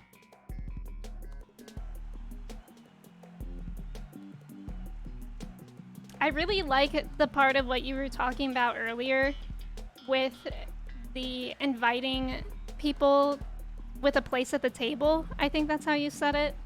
Hmm. So to you, like, what does that mean? What does a place at the table mean?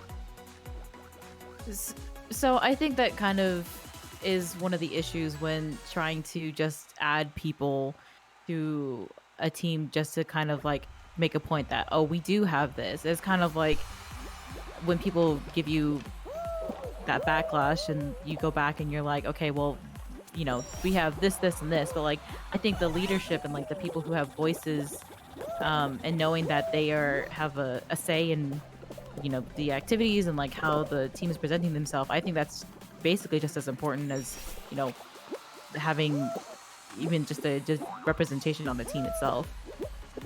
Yeah. I think that's a good point, because even, let's say, like how Kevin said, you just started your team with the intention of just like hanging out with your buddies, but then you later decide that you want to do something more.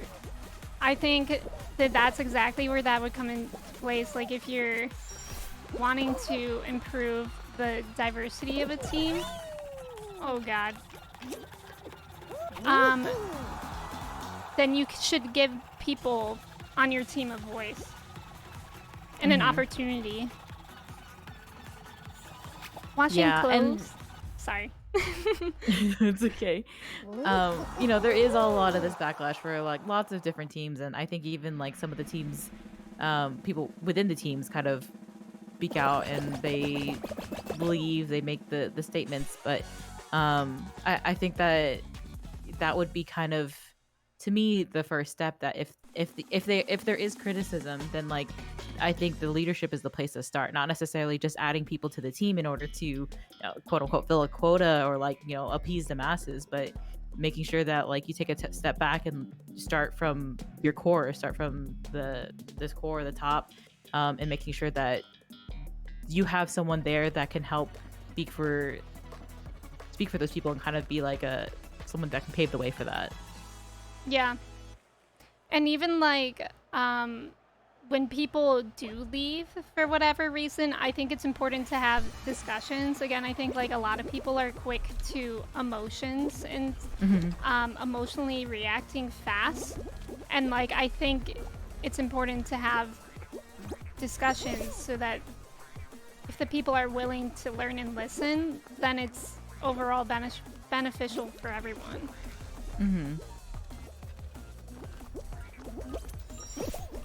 And if people are, you know, leaving, and if this is something that like, if anyone might be in the position where they have people on their team leaving, like maybe that just is something where, is there a reason that people have to believe that you're not going to follow through on creating that environment? So again, maybe that's something at the core, and are you yourself actually implicating that these are my values and this is what I want to showcase for my community, my spaces?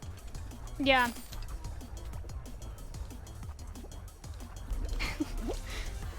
We can try doing customs after this one. I wasn't sure if Katie was done eating her burger. That was an accusatory burger. Burger. Isn't the Pusheen cute? I feel like it gives me a buff. Kenna, you have dental surgery tomorrow. I hope it goes well. Oh, you're already done. Yeah, I'm cracked.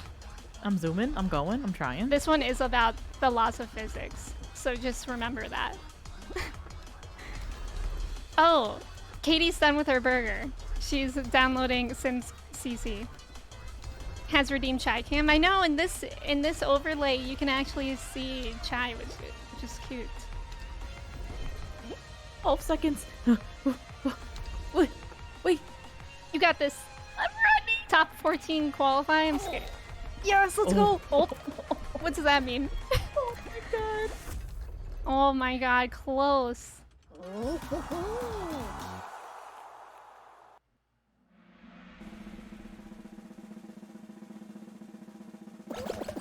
We'll have some pretty decked out skins in this lobby. So when you say stuff like, I think you just said something like when somebody leaves, I think you just said something. Yeah, I said something. Honestly, I don't even know at this point.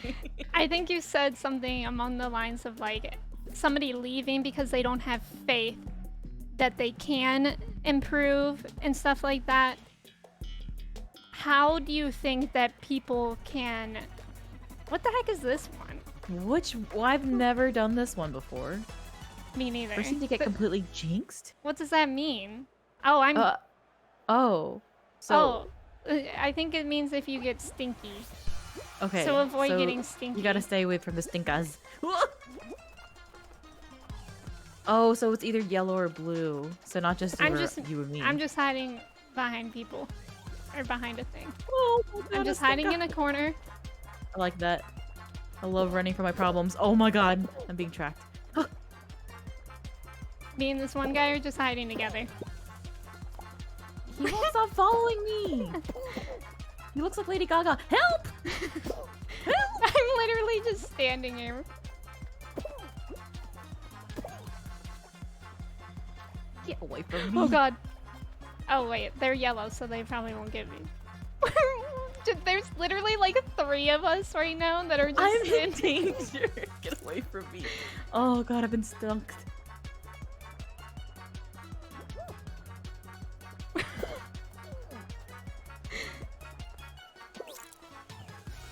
Wait, I don't think you get rid of your stink. I think you just pass it on. Come here. You just pass on the stink. Oh, you have to... Oh, so it's the first who gets go... Alright, lead him this way. Lead him this way. There's so many all of a sudden. Come here. I got him. I got one. I got one. There's a big one up here. I'm on it. I got him. I'm in so much pain. Oh, I got stinked. Where's the stinker? I stink someone else. I see a dragon. Oh, God. I missed. Oh, come on. Come here. I got him. Someone. Yes! Let's go. We got the last 2. Yeah, let's go. Oh, it's Jinx. It's Jinx, not Stink. Oh, I knew that, but I thought Stinks was funny. You said it was stinky. It looked like a So I fart thought that was cloud. fun. I'm gonna let Chai out. Okay.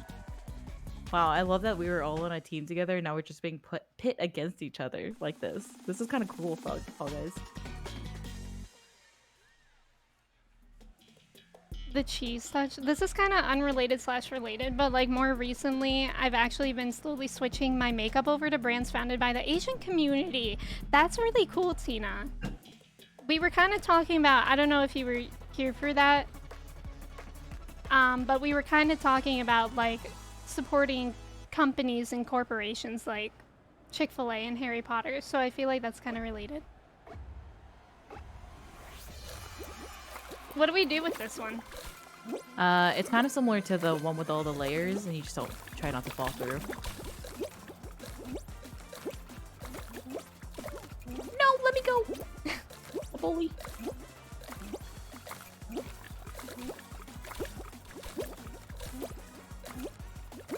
I'm really bad at anything with hexagons. Not my favorite shape, I gotta say. They are no triangles. Oh god! Stop this. I'm not gonna do well. Yeah, I'm scared. Oh god. It's so chaotic.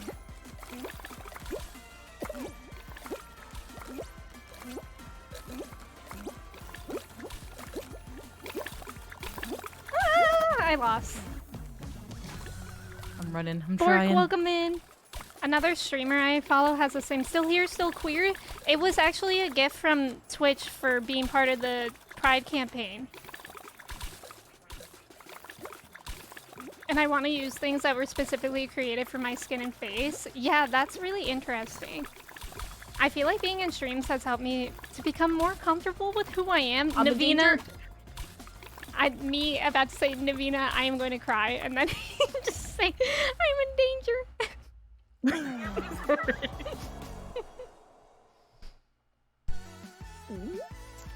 Okay, should we try some customs? That was for the crown. Report players. Should I report them? I was talking about toxic people on the internet. It's us. We're the toxic people. How do we find more people like us? That's the question. GG's. That was a good run. All right, let's start some customs. Show selector. Host. Okay, anyone's welcome to join. The code is 4UTHG. Ooh, customs! Yes, we got some customs, Arthur. If I don't win, I report. Like-minded toxic people.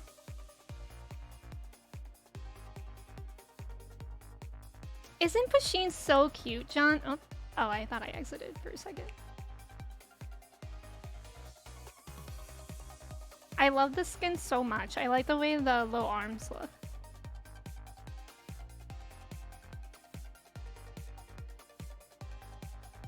Okay, Tina. So Tina said that she's joining, but she's gonna go grab a snack. So in my eyes, I'm taking that as we should start the game before Tina comes back so that we can win. Mm-hmm. I like that plan. Yay, Arthur, I'm happy that you can play. Alander, welcome in. How are you? You got a Pusheen book as an ebook? Oh, that's so cute. I really want like a Pusheen stuffy or something. Yeah, let me know if anyone's planning on joining and you're not in yet, so I don't start too soon. I mean, I can't start now until there's 10 anyways.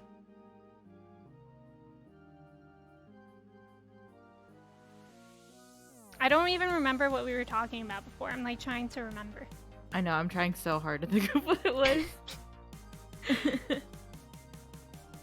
Time to grab.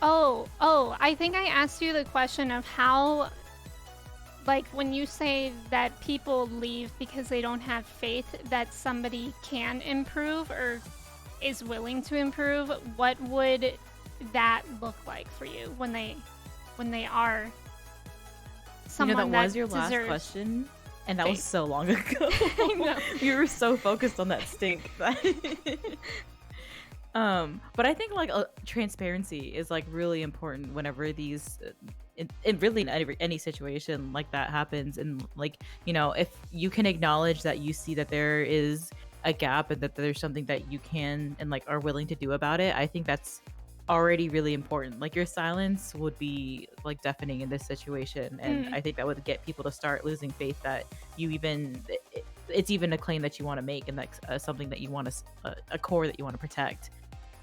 That's true. That's like how like so many corporations haven't even acknowledged things, and like that's why I think a lot of us are just like done. Like Chick-fil-A.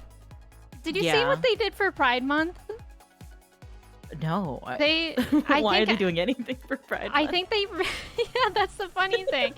I think they removed the tweet now, but I think they were like, despite our differences, like happy Pride or something, and it's like, it's not just like our differences in opinion. Like, you think we shouldn't have rights, you know? That's a little that doesn't even sound real. Like, honestly, I'm not sure if it was real.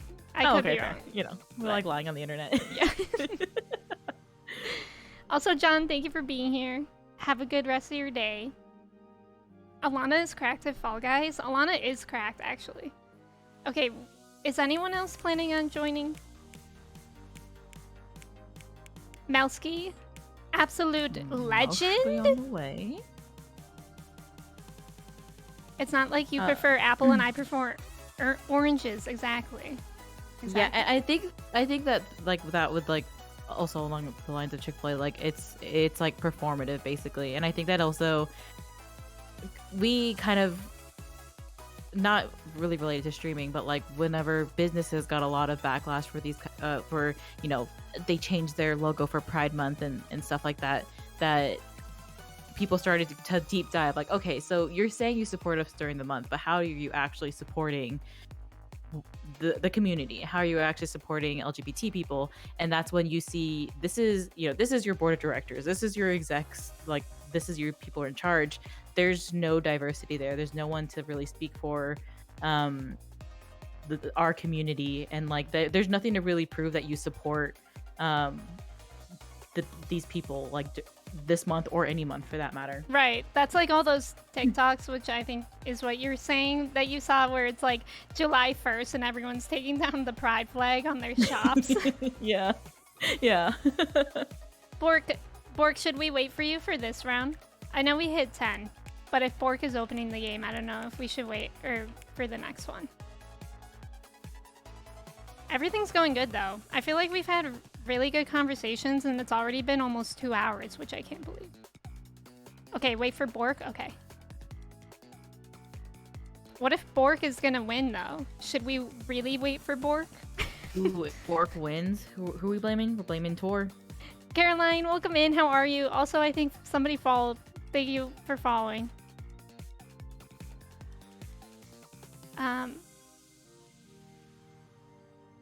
Give me 45 seconds. I think we can wait 45 seconds. Caroline, is that your TwitchCon badge? Hold on. Ooh. Is that what that is? It is! Oh, that's cute. What if I buy a TwitchCon ticket just for the badge and then I don't go? That would be the most expensive piece of flair that you could ever buy. Like, you might as well get an NFT. I've bought Valorant skins. Yeah, but you use those, you know? That's true. I guess you are using this. This is your flex. Sure. Like I said, I'm not here to prevent anyone from spending their money, making their decisions.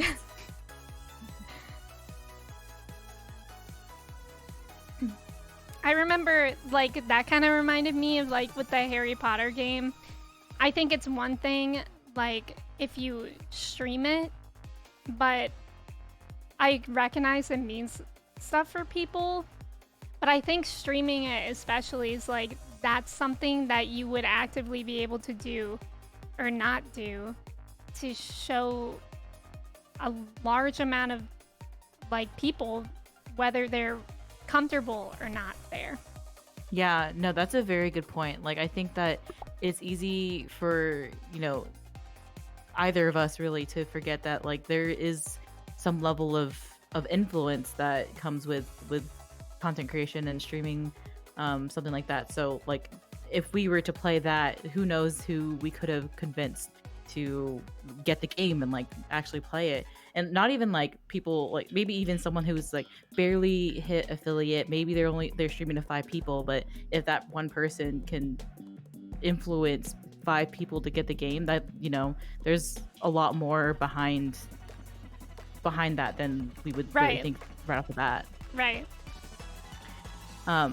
Like, I think about this with Stardew, because, you know, you stream Stardew, and I've been making, like, Stardew TikToks, and you know, there's a lot of people that will come in and they talk about how they are still considering getting the game, or they're watching you and they get the game because of that, or because they see you play it.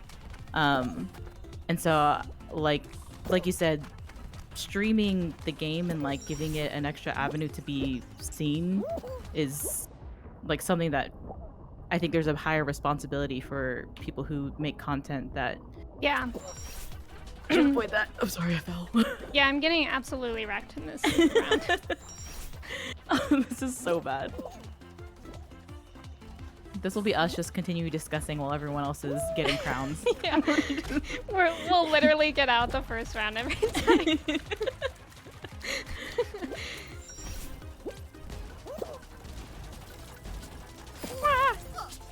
Whoa. I'm afraid. Oh my god. What? Oh, not the rhinos. Oh no. Oh no. Oh no, no. Did anyone go to Amsterdam? That's a good question. I don't think I knew anyone that went to Amsterdam. TwitchCon. My work changed their logo for Pride Month, and we posted wallpapers and stuff, and it felt good just knowing that my work was supportive and I could feel safe within work, even though they did change the logo back the week after. And I think, like, I mean, that's fair too, because, like, it's a logo. Like, it is hard. It is hard. Like, what are you gonna do? You're gonna change your logo forever? I mean, should everything be Pride themed all the time? I feel like probably no. I mean, I would say probably yes. I am behind that movement. I mean, that would be a beautiful world. What are we talking about, Caroline? I wish I knew. We were kind of talking about, like, the Harry Potter game and the issue of streaming it and such. One thing that I was thinking about this earlier today was, again, with when we create content, like the Stardew TikToks that I made, you know, I will post those with the intention of maybe, like, at most I'll get like 2,000 people looking at it, and like maybe 200 people will like it, and like that's it. That's how it will go.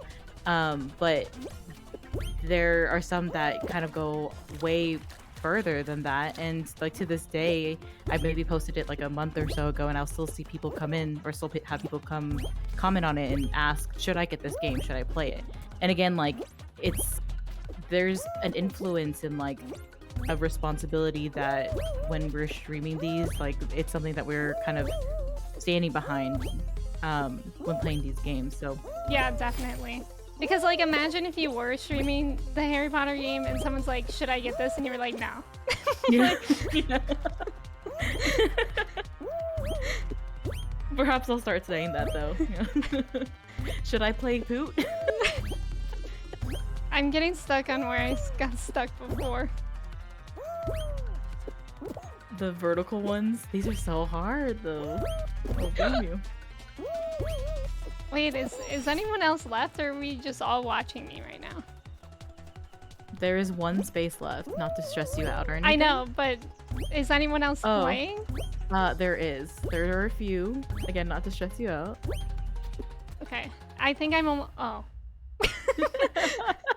I thought I was gonna get it.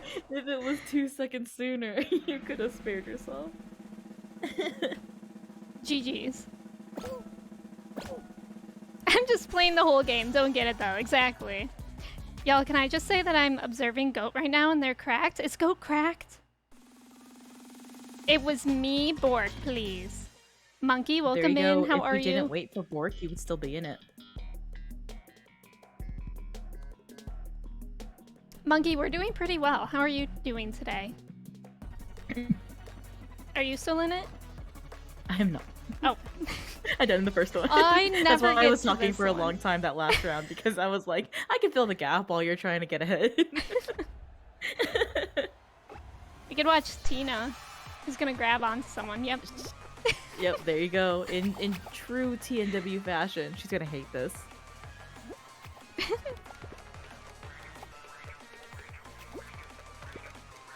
Goat is cracked. Placing my bets on Arthur and Goat. Arthur's really good at Fall Guys too.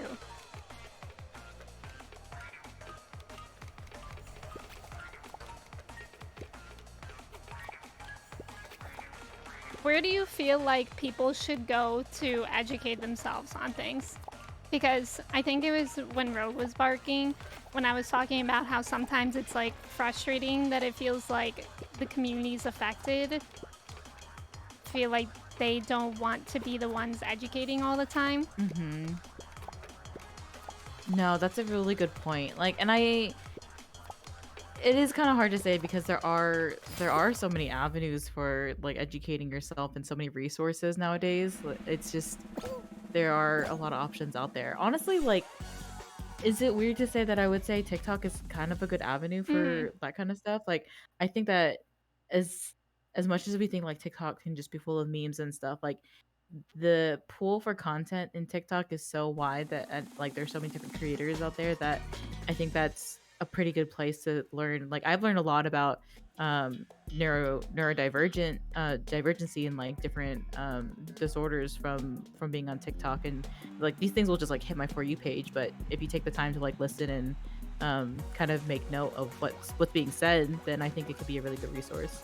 Yeah, I agree with that. And TikTok is nice because it's such short form content. Like you can really just like I think it can be overwhelming. I mean, I know it's overwhelming for me if I'm like I have to learn about something, but I don't want to like Mhm. read a huge book or something.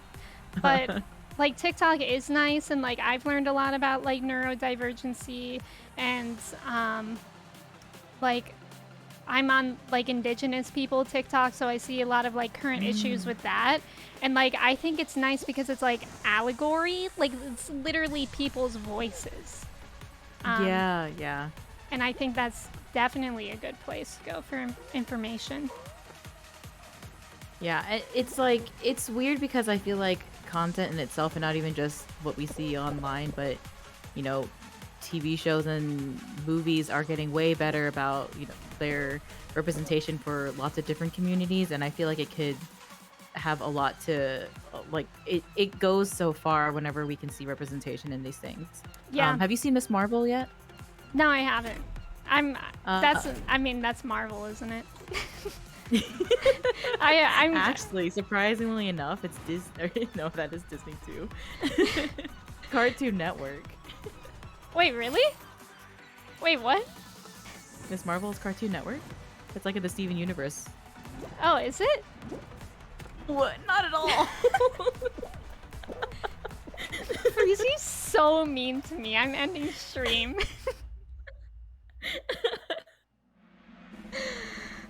Yeah, no spoilers. Gosh. Who's left? We have Tina, Bork, and Tor. I didn't see that Bork was the long fall guy. I'm terrified. There are a lot of creators on TikTok who have dedicated their accounts specifically to educating. Yeah, that's true. I like Reddit. There's often room for different opinions on matter. If you're on the right subreddits, yeah. I also think you can learn a lot because it's personal stories, yeah. Like, sure, you can't take everything as facts, but personal stories is also so important. Also, yeah, we're doing customs, so anyone is welcome to join next. For sure. We love gaslighters. Me thinking that Mrs. Marvel is on Cartoon Network. Oh my god, Tor, you can do your strat! I have to switch to Tor. Tor is not doing his strat. I'm highly disappointed. I'm switching to Bork. Yeah, like you can't do the strat with this like little people though. Yeah, that's true. Because that's what I tried to do against, I think it was Kirsty and Alana, and I lost very bad. But my point with Miss Marvel is that I saw a statistic about, you know, how well it was doing, and it was being really well received by households with people of color, but it wasn't by, you know, households that were not. And it's, you know, the story is of her family is Pakistani, and it at the comment it was specifically from Twitter that was just that, you know, people aren't consuming enough of like cultures that are outside of their own, and I think that like even though it's just a TV show, like I think that specific show did a really good job of showcasing the family dynamics and like a lot of like cultural things that you might not consider if you're not part of that culture. And I think that's really important to kind of take a view of what kind of content that you are consuming in order to kind of educate yourself and like be more open and kind of understand that there are differences in how you experience things. Yeah. That's very true. That kind of reminds me of like all the backlash against Turning Red. I mean, I know it wasn't exactly the same because like people were upset about like the talk about period stuff, but it's like all about like representation. Like I remember like my cousin got her first period when she was super young. She didn't even know what it was. So it's like if those things aren't ingrained, then yeah, people are not going to know about it. Who is this? Oh no. Who did that? That was so lucky. Bork was pretty pro gamer there. They also directed the new Batgirl movie that sadly got shelved. Oh. I'm not surprised, but also it's so good. People are not even trying. I've only watched 2 episodes. Here's the code for anyone that wants to join. I've only watched 2 episodes, but I find that part really amazing because it shows a side I might not get to see often, right? And it's like, why is there like something that we see all the time? Like it's, you know, like with sexuality, it's heteronormativity, and like that's like obviously a problem because it's, heterosexuality is seen as a norm, and which obviously causes anything else to be seen as unnormal. Normal? Unnormal. Maybe just not normal. Miss Normal? Unusual. Unusual. I'm so mad that the Batgirl movie got shelved.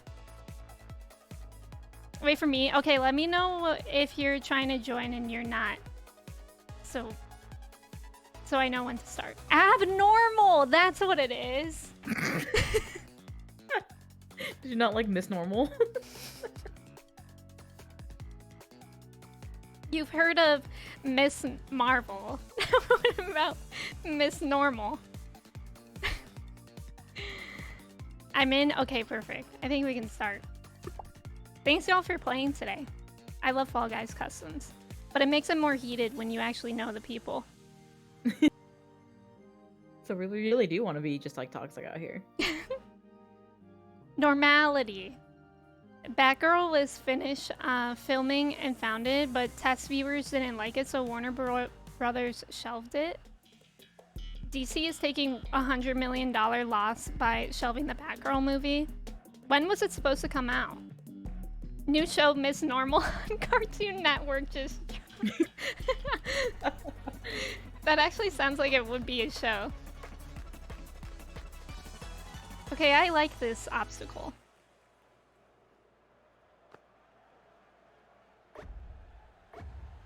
I think that's like, I love that Disney is doing that, like with their animations too. Like Encanto, when that came out, I was like, yes. Mm-hmm. Yeah, they're definitely branching out with the stories that they show, for sure. Katie just tried to grab me. You all saw it here. Katie is a not nice person and also a liar and also Philip. I wouldn't even be surprised if that was Philip.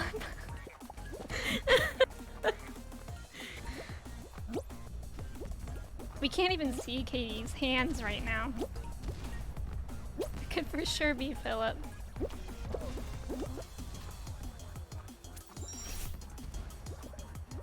I like that Days has a kitchen or a chicken skin. Had to do it though. Ow! No! Tor really just be eating himself.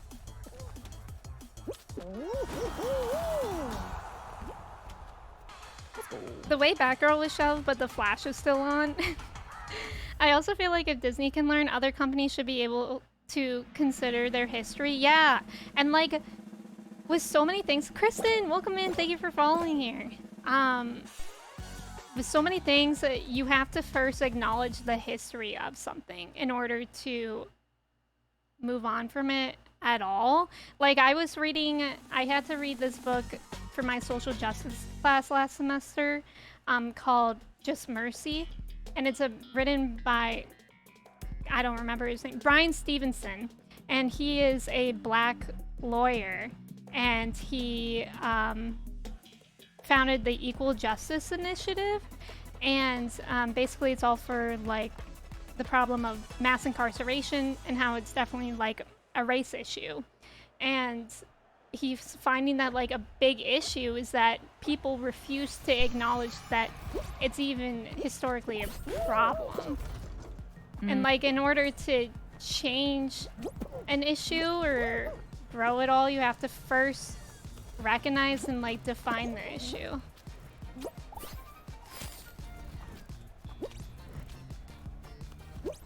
I don't know where to go. And I know that we talked about Dinkum for a little bit, and I think that that's also kind of a good point because we did discuss this a little bit that, they didn't want to bring up anything about the indigenous cultures because I don't want to like misspeak, but I want to say it was because they didn't want it to be like appropriating. Yeah. But and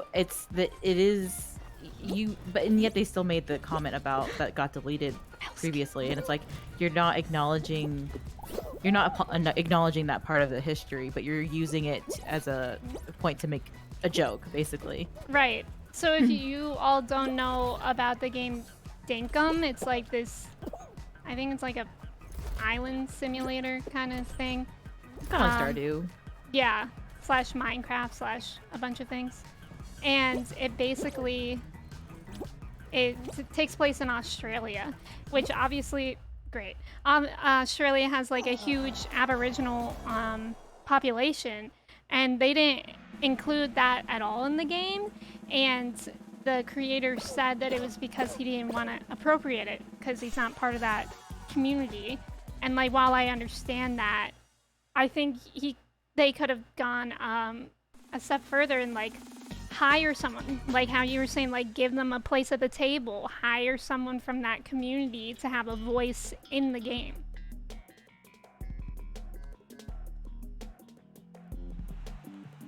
I feel like everything's Disney these days. True. Tor is a shark. I heard about that. I'm happy I didn't get it before I heard. Before you got here, Caroline, we did mention that they did change a line in the dialogue that was definitely offensive, which is nice. I don't really know much about anything else. The problem that I found is that I really only saw one tweet about that dialogue. And then you just see everyone buying it and streaming it and hyping it up. And like, it's like, how do we get those concerns voiced louder? It's like, I retweeted it, but I'm one person, you know?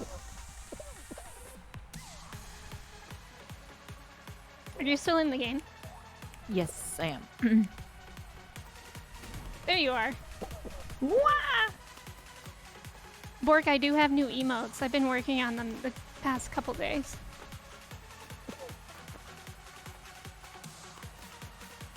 Yeah, it is Dinkum. The game that we were talking about is Dinkum.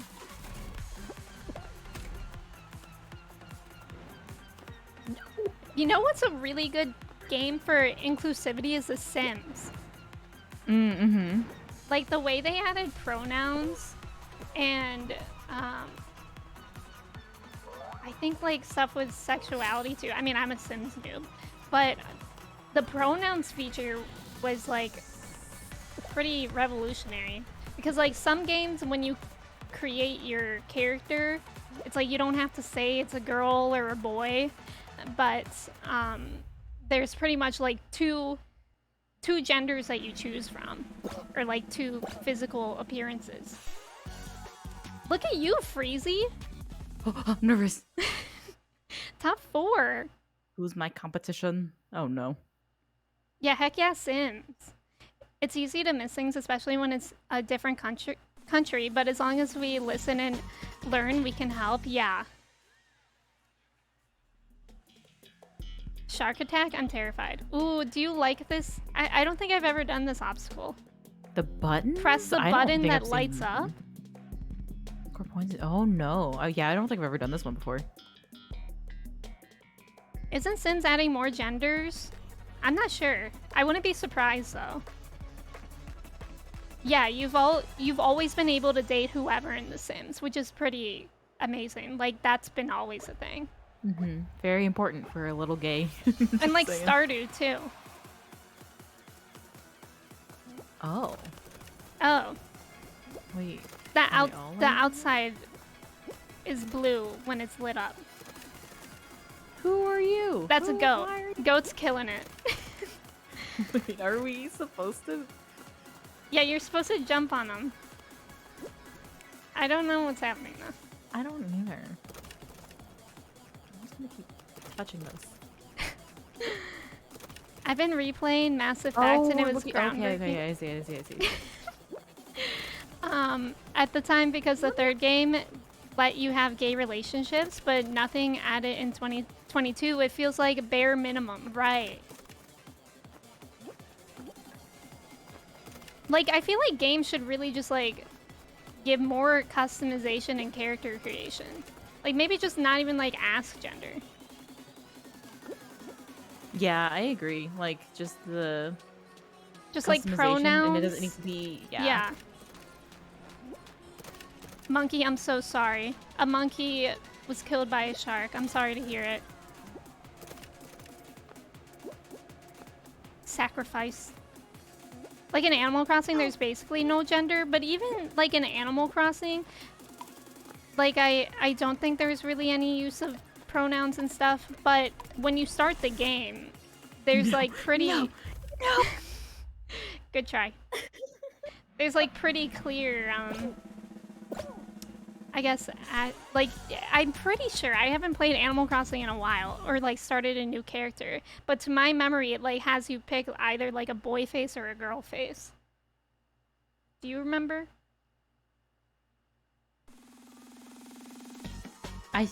Yeah, and because in the first one, they were like, because your look was based off of like the questions in the beginning, right? And like you still had to answer right. like your Oh yeah, and at your the gender, end, and yeah. and it changed based off of what you said. Ooh.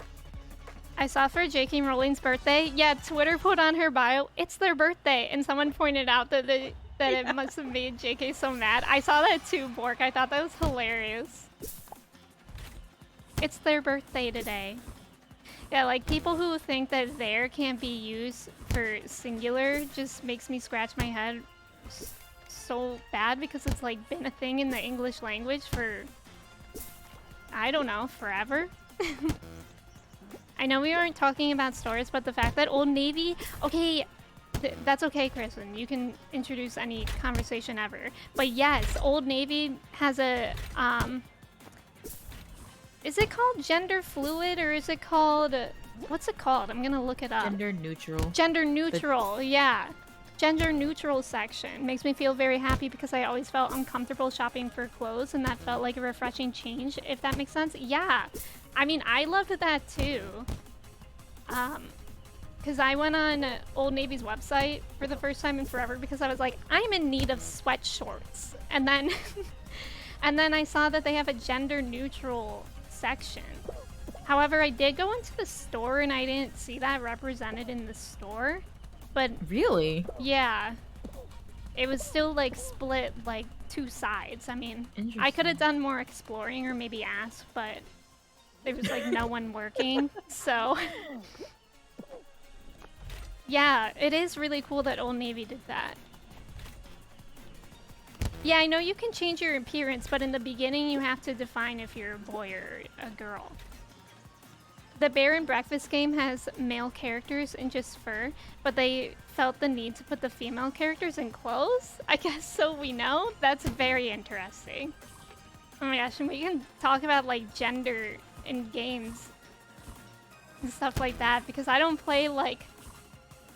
What's that one game where it's like they actually put a female character in like good armor, and someone's like, they look ugly or something, and it's like, well, what do you want? Do you want her to wear like prom makeup? Or like a bikini top instead of armor? Yeah, I mean, that is like, in general, like Old Navy doing that is interesting, because on some level, like some of those clothes, like some fits really don't need to be gendered at all, and like gendering lots of different things is kind of weird. Like gendering colors, that's a very weird practice that we've adopted and like have just been okay with for years, you know? Oh my god! Tor! I'm scared. I'm amazed y'all even know what's going on in this maze right now, because like I have no idea how y'all are navigating. Dived for the crown twice now. Oh my god, 3 times. Tor, you're stressing me out. Tor.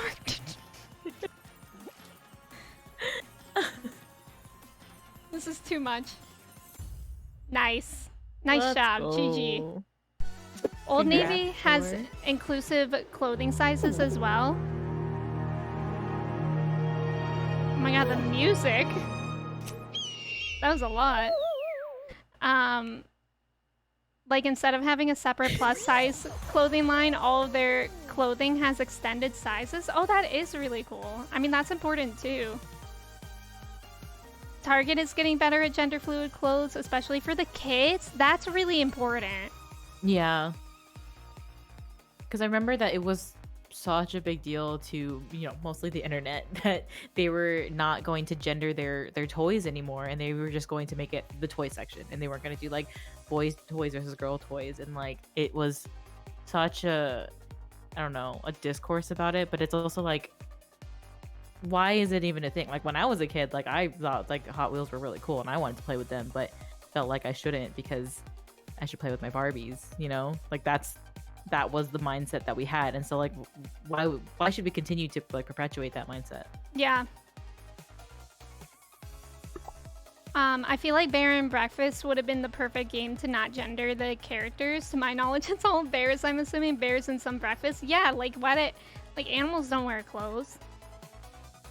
Or like, oh my god, I think I saw a TikTok yesterday that was like, why do you give your dog a purple collar if he's a boy? And it's like, first of all, dogs are colorblind. They really don't care. And second of all, like, why? Why are colors gendered? Yeah. And then it's like that weird thing, like I remember that was popular in like 2005 when it was like tough guys wear pink. And it's like, what about just people wear pink? There actually is like historical reasons where like certain colors are gendered a certain way. None of them good. Like all of them very bad historical roots for why we gender certain colors. But like it's interesting that like it's one of the, I wish I could remember like the specifics for it right now, but if I could remember those details, it kind of just goes to show that like we follow a lot of things just kind of blindly. Yeah. And like just don't really question enough, I feel like, as to like why things are a certain way, because half of the time they don't come from great places, and so like it's important to question those things if you think that they're uncomfortable. Or I don't know how to do this one. Is it too late for me to say this? I died, so I don't. So you have no interest in helping me, is basically what you're saying. Pink used to be a manly color and blue used to be a girly color. What are the like historical things? Or none of them like TOS? I honestly only remember being like very I'll say icked out by the reasoning for the colors. I will definitely have to send it to you later. I honestly cannot remember them. I do remember that someone told me I was like streaming once, which is also probably one of the reasons why I don't remember it, because my capacity, my brain capacity is at a minimum during stream.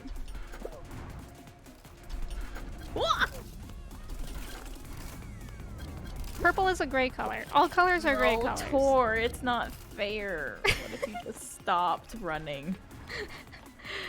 My sister has a male dog and she has one pink harness and one green because she likes those colors. Exactly. What if we just... And I remember like being like younger, and I had a friend that was more tomboy, and then we all had this like internalized hate for the color pink. Like it was like I think it's just like internalized misogyny or something. For why we're like, oh, I don't like pink because I'm not like that kind of girl or something. Back in the days, only men were allowed to wear pink? Really? That's interesting. I didn't know that. What is Tor doing? Are you still in here? Oh, Tor's the last. I died. I'm gonna run to the bathroom real quick. If you want to tell my secrets to everyone, that's fine.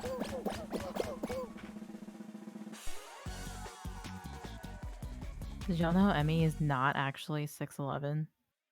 Believe it or not. Did y'all also know that Emmy actually had no intention of drinking coffee with butter? She just wanted to see how many people she could get to do it. Did y'all also know that Emmy has actually multiple Tamagotchis at any given time, just in case Dondom's asked to see the Tamagotchi? She needs to make sure that one is alive. Did y'all also know that Chai isn't real? And Emmy just gets that to put on her stilts so she looks 6'11" for stream? Did y'all also know that Lily is real, and Lily is the real Chai? Did y'all also know that Emmy doesn't actually like bagels? She just likes to have toast, and she cuts circles into them so it looks like a bagel. But she wanted to be interesting, because no one likes anyone that says, "Oh, I like toast." But if you say you like bagels, that's quirky. Did you also know that Emmy has in fact beaten Stardew, and she pretends like she doesn't know anything in the game to fill the silences on stream? I've returned. Oh. Emmy, in reality, Miss Poo Poo Hands. She just projects her insecurities on Damin. Tor, why did you have to say that? Kristen, welcome in. How are you? I didn't know you did a term of fashion history, Caroline. Pink was viewed as a manly color and strong color, and pink was viewed as a dainty. Also, young boys wore dresses for convenience. I remember that heels were actually invented by men as like shoe lifts to be taller. Secrets time. What's the toast bagel fact? What did you tell them? May, welcome in. How are you? Nothing that you would ever say to their face. Oh God. I speak for the people. I'm gonna have to watch it back. You know we can clip this, right, Freezy? Everything that Freezy said was true. I've never known Freezy to say anything factual ever. Yeah, Freezy absolutely silent is killing me. It honestly scared me. I thought she hung up. I did when I was studying math to get into economics. I thought it would be fun to fill out for my student loan. That's really cool. Basically just expect your whole community to fall apart now. Apparently, in theory, blue was for girls because it linked to the Virgin Mary. Red was seen as manly, so pink was used for boys. That's really interesting. So in general... Sorry, go ahead. No, you go ahead. I was just gonna say that it's like literally these are just new mindsets, and like sometimes I feel like people are very like attached to them, but for I don't know why, because it's not like it's anything that there's no real rhyme or reason for it other than like we feel like it's the way that we were raised and it's how someone told us to feel this way, so we do. Right, exactly. And that's like the whole thing with like normativity. You did great. Thank you.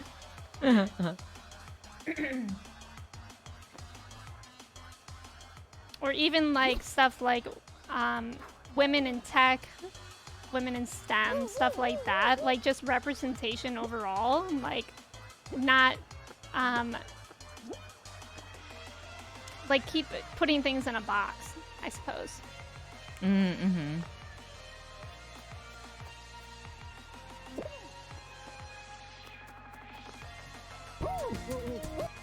We need to see Chai to confirm a conspiracy. She's not even in here. What was the conspiracy? Is it that she's a stuffed animal? Because that could be true.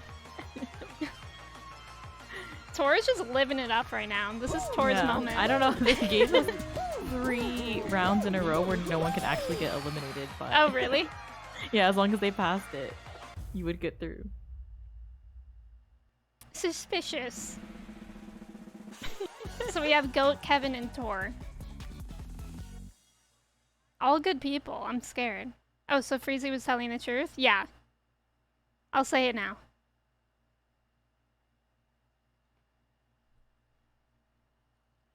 We got him. She has no idea, but we got him, boys. I think it would be really interesting to think about all that stuff, like, historically, and how it is different across countries as well. Because, like, obviously everything has different cultures and cultural history. Like, Yeah. and I wonder how that affects things today. Like, I know, like, Tora, Melski, and Caroline and May are all from different countries in the US. And so it would be really interesting to kind of, like, learn... Oh no, Kevin. Oh my gosh, this one is aggressive. Yeah, it is. Learn, like, how the countries have developed and with diversity and stuff. Yeah, Kevin, that was fast. Wait, if Goat gets knocked off, does no one win? Goat's gotta Wait, survive Goat's for the last 38 one. seconds. this is so cruel. Oh my god. Goat. Oh no. Wait, did no one win? No, we really went 3 rounds for no one to win. When Goat was in the middle of 3 rhinos, that was a horror movie. That was Goat awful. is an honorary victor, though. Goat, I'm so sorry you had to go through that. I can't believe no one won. Do I just have to exit? What's going on? It's... okay. Yeah, May, I just changed my emotes the past couple days. Alright, are we ready? This time I'm gonna get a crown. All right, everyone, I'm holding everyone back so Emmy can get her crown. Thank you. Mm-hmm. I'm traumatized. Someone hug me, Goat. I'm so sorry. That was so rough. And the way it was gonna be like, oh yeah, you have to stay alive for 40 seconds. Yeah, no one won. That was pain. But like, kind of to your point, where there's so many differences between, I guess, like phrases and so many things that we just kind of like pick up in passing without really realizing that there is like a bad connotation with those things. Have you ever seen those clips of, I think they're produced by Rooster Teeth, and I think the segment is like canceling your friends, or can we cancel them or something, and they get people to say like everyday phrases in passing, but then they like tell them the history of where these came from, and it's like very surprising where like a lot of things that we'll just say because we heard it before without questioning the true meaning. Like, I know one of the things is like, oh, let's have a little powwow. Oh, and, like, yeah. That's definitely like appropriating Native American culture. What's going on? Mm-hmm. Oh no. I think the latest one was like no can do. Was kind of poking fun at how Asian Americans spoke, or specifically actually Asian immigrants spoke. Oh, I didn't know that. Yeah, so that was one of them. Another one that I think that like kind of I feel like I catch myself saying a lot is grandfathered in. Yeah. Yeah, I heard about that one. It's hard to like adjust to these things because like it's just there's no awareness that these are even, especially like phrases like grandfathered in is like something that is like, that's like a term that like companies use. And, like, yeah, I remember like oh. knowing that at like my bank or something. Yeah. I like how Arthur said, if there's another race, I'll cry, and here we are. Immediately another race. I'm so sorry to hear you crying, Arthur. Why do I keep going against the spins? Ah. Right. So question, where are you? Well, that's what I'm wondering. I feel like... How many people do I gotta fight off to protect your honor? I feel like I haven't seen anyone. Where are you? I'm right here. Aww, y'all are so nice. Hi, friends. Oh, the way that Arthur just jumped in. Arthur was like, I don't know about y'all, but I'm going. What are you eating, monkey? May and Caroline, you guys should definitely join. Arthur, I'm sorry, you're collateral damage. I'm crying even more. Yeah, me neither, Kristen. Bork, thank you for the posture check. I appreciate it. I only found out a word that could mean cheated or swindled was derived from the G slur. Can't believe I didn't see it until it was pointed out. I'm gonna have to think about that one. Because I don't think we should say it. Yeah. But while streaming and playing Fall Guys, I have little brain activity going on. But no, I think that's a... Oh god, I forgot I'm still in it. I'm so used to getting out that I literally wasn't even holding my controller. Is this slime climb again? It is. I hate slime climb. Why does the universe dislike us? Okay, I feel like if I made it up this high, it should be pretty good. Good to go. Bad idea, bad idea. Oh god, same. My camera just zoomed in so much, I saw too much of Pushy. Why do I keep going for it? What is wrong with me? Well, we have so much faith. Okay, why did I do it that time? No! Yes, Kristen, you should join. The same thing like 4 times in a row.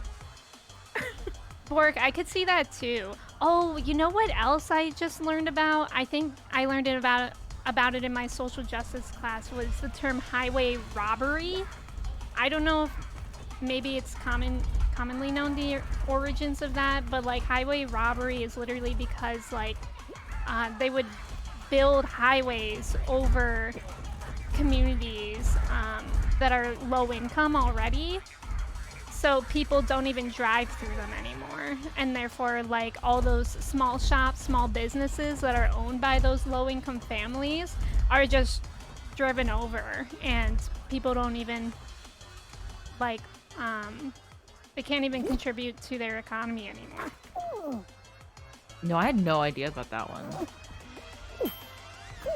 Tor just showing off as he does.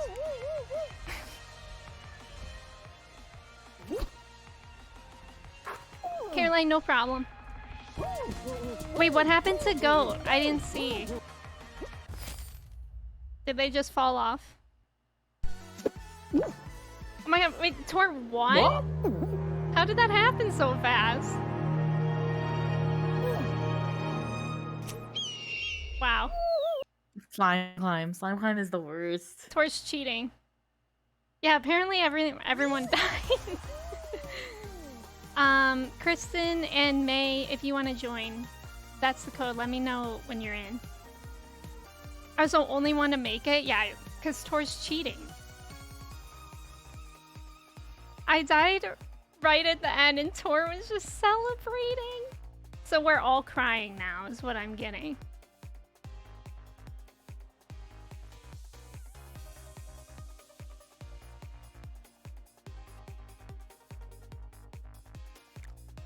Monkey, welcome back. I see Kristen Mingle is in here. We have another celebrity. I'm unaware of the grandfather thing. What does it mean? I believe that has... I think it's... you can correct me if I'm wrong, but I believe it's related to the slave trade. Yeah, so if you are, you know, a descendant of someone that was a slave, then you would automatically also be a slave to that family. So being grandfathered in that way. I believe that's the origin for that one. I don't know if May is joining or not. Do you think I should start?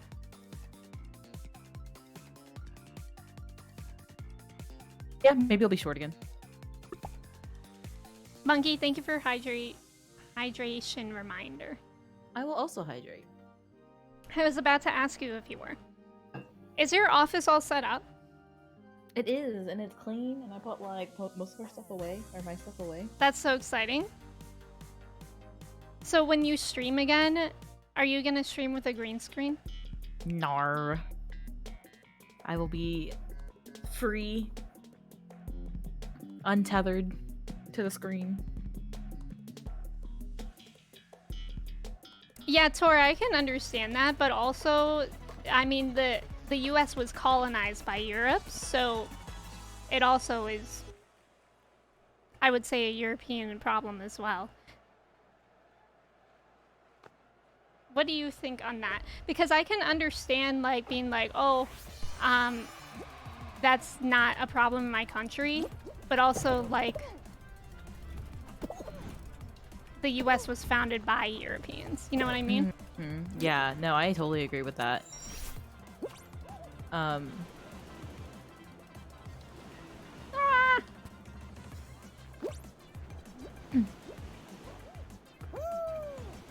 And I Oh also my think God. that every country and has really their own issues as well for.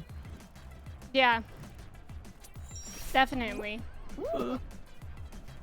See, this one is at least like a classic map, like one of the OG ones. Oh. Why does my camera keep zooming in like that? Ugh. I thought this was gonna be easy.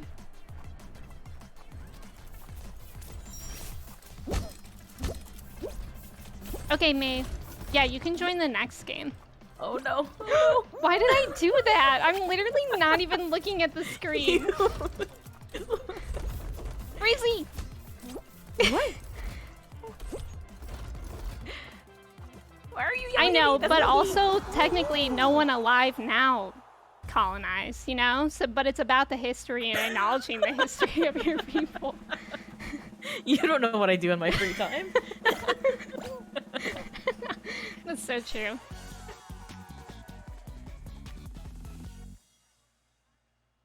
Did Fruit do something sketchy, Katie? Do we need to ban Fruit? What happened? Kristen said, Katie, I'm so sorry. We have FOMO for the tea. Yeah. That's what I like about getting out, is that I can see the drama. But the labeling still lingers in US, like African American, Asian, Latin American, over the ocean, you're all just Americans. Oh yeah, I see what you mean. Fruit got in right before me, I'm in tears. Did she do a chicken dance as well?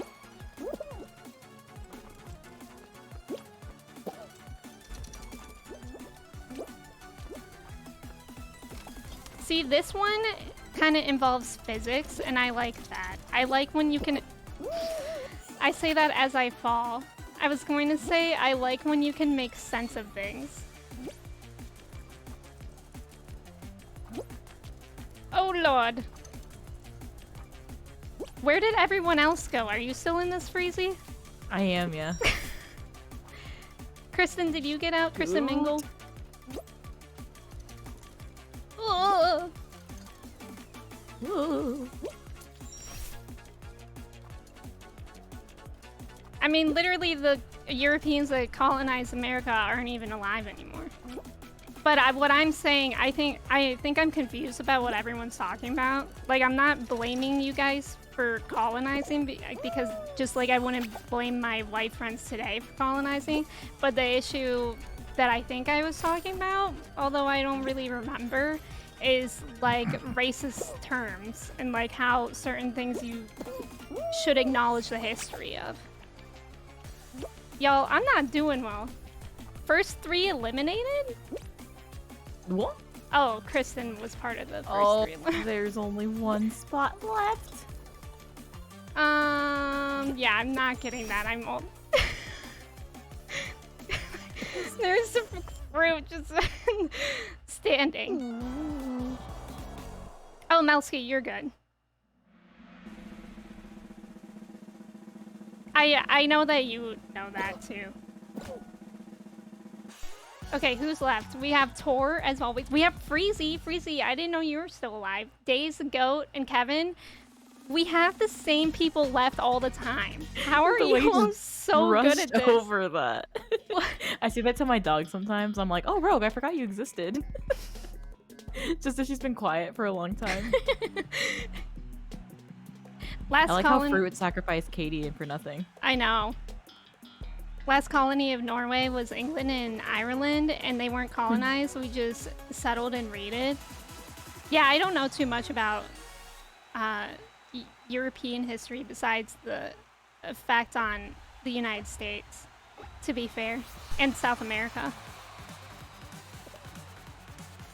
Freezy got the hacks activated? Yeah. Are you good at this obstacle? Should we take notes? I honestly think I am, but I don't think I've ever done this one. What? There are a lot of... Listen, I was the only one that got eliminated. You say asked if I was good. I honestly think yeah. Yeah, honestly. Oh, the timing. That was good. I mean, there are a lot of European cultures that still have racism ingrained in their cultures. The Dutch culture still does blackface during Christmas time. There are lasting effects of racism in Europe as well. That's really interesting. Yeah. I didn't know that part. And I think that, like, it's easy to see how much that, like, it affects American culture because I think because there are so many different cultures here, like such a melting pot in the States, where, like, I think it's more, I don't know, it's just not as a vocal thing whenever you see it in other countries. Yeah. And maybe it is, but, like, it is such, like, it does drive a lot of our, like, you know, political energy and, like, so many other things for us. So, like, it almost defines us in a way, which is a problem, but I don't know, maybe that is just part of, like, being outspoken, being an outspoken community. And yeah, that's a good point.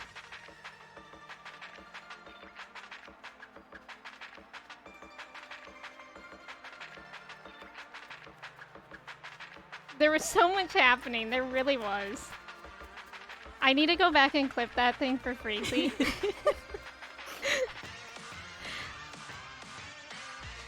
I was doing really well before you asked me. This is the Tina effect, where if you're perceiving me, I'm gonna do bad. But it is true. Like, everywhere has, like, their own racial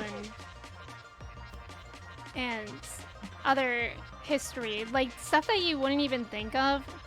Like, I remember learning about, like, Asian countries and, like, how, like, colorism was a thing, too. And, like, how lighter skin was seen as better. Because historically, like, if you have, if you are wealthier, then that means that you don't have to be working in the fields, and so you don't get tan. So that's why it was favored. As a kid growing up, my mom would actually give me papaya soap to lighten my skin because my mom grew up in the Philippines, and so, you know, she wanted her children to be Filipinos with lighter color skin. And so, like, that is a colorism thing. So my mom was actually adopted. I believe she kind of lived in a situation where there was, like, we'll say, like, a main house, and then, like, the houses with the servants kind of outlining the property. But my mom, she's very light skinned for a Filipino, and so she got adopted and she was moved into the main house because of the color of her skin. Like, it's really not an isolated thing within the United States. Like, it can happen really anywhere. Yeah. And, like, the experiences just differ. Yeah, I think, unfortunately, like, in history, whenever you look, like, people just have been finding differences and trying to find leverage with those differences. Yeah, definitely. And it really doesn't matter what it is. Yeah. So my neighbor also, for my parents, they're also Filipino, but they're Muslim, and the main religion in the Philippines is Catholicism. But I can't remember exactly what the situation was, but me and my sister tried to mention it or, like, brought it up or something. My parents were like, "Oh, you don't talk about that. You don't talk about the Muslim people in the Philippines." And, like, that's that's wild. Like that's something like wild to think about because again, like you would think that like so those kind of issues wouldn't really be in like so many different places, but like that it's again it could be like really an issue anywhere. Yeah. Have you read The Poppy War? I haven't.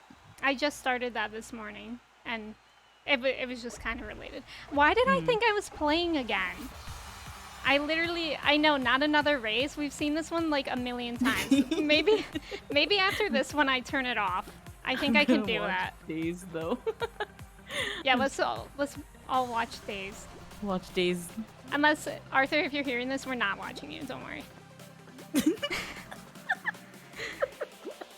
We're not laughing at all of what just happened.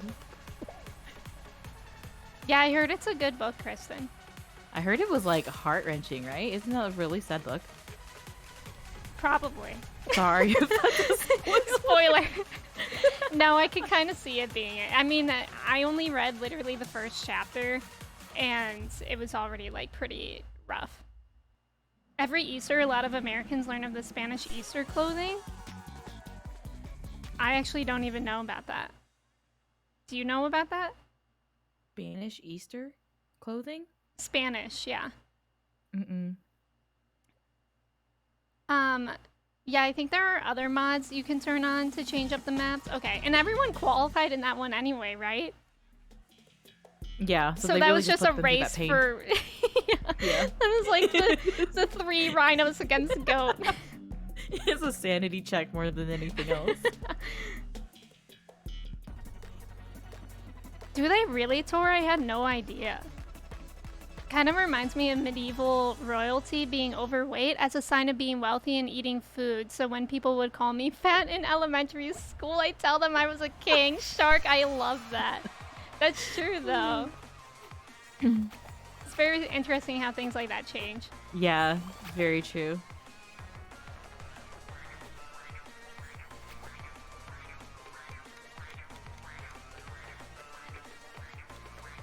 I'll never forget those rhinos. Honestly, Goat, I wasn't even playing. I feel like I'm going to see those in my nightmare.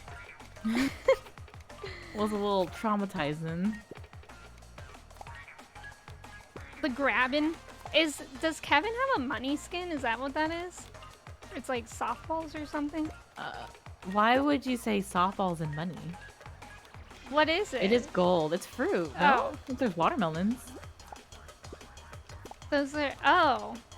Maybe I saw a pizza. You look like you're going to the casino. Yeah. We like the... Is that a boater hat? Like specifically a grandpa going to the casino. Yeah. I should specify. Watermelon? That's a watermelon? Yeah, like a whole watermelon and like slices of watermelon. Oh. I think that's why Kevin is also green. Watermelon pizza? Yesterday I had a watermelon salad. Well, what all was in it? With feta and some sort of leafy thing. Like an herb. Like Wait, I think it was basil. With feta and basil. What was that? Yeah, I didn't what even know was those that? hammers were down there. Days, go do that. Days, go do it. Days, go do it. Days, find the hammer. Do you see it? Days, I see it. I hope you see it. You gotta jump on it. You gotta do the hammer. Come on, Kevin. It was right there. You know, like pineapple pizza. Come on, Days. Oh. Every opportunity is right in front of you. Hammer. Hammer. Aw. Peer pressure gets you nowhere. Oh. Good try. Days, I wonder what would have happened if you went for the hammer. Mm-hmm. I think we both know what would have happened if Days went for that hammer. Poor Days, literally crying, crying, throwing up this whole game. Us talking about being inclusive while we bully one of our friends. Should have gone for the hammer, that's what I'm saying. Tor literally has hammer in his name. He's a hammer guy. I would have died. I only took like 5 tries. I saw a TikTok on how to do this one, but I don't remember. Oh. I think it was like if you're ahead, you should. No, if you're behind like them in the row, you should remove all the hexes, and if you're ahead, you just wait. Ahead, like closer to the slime? Center. Oh. Oh, this is scary. That's horrifying. Oh, I see. Okay. I'm scared. This is a lot of pressure. I feel like I'm shopping at a Charlotte Russe right now. I remember when I played this one, I didn't get it and I immediately ran off.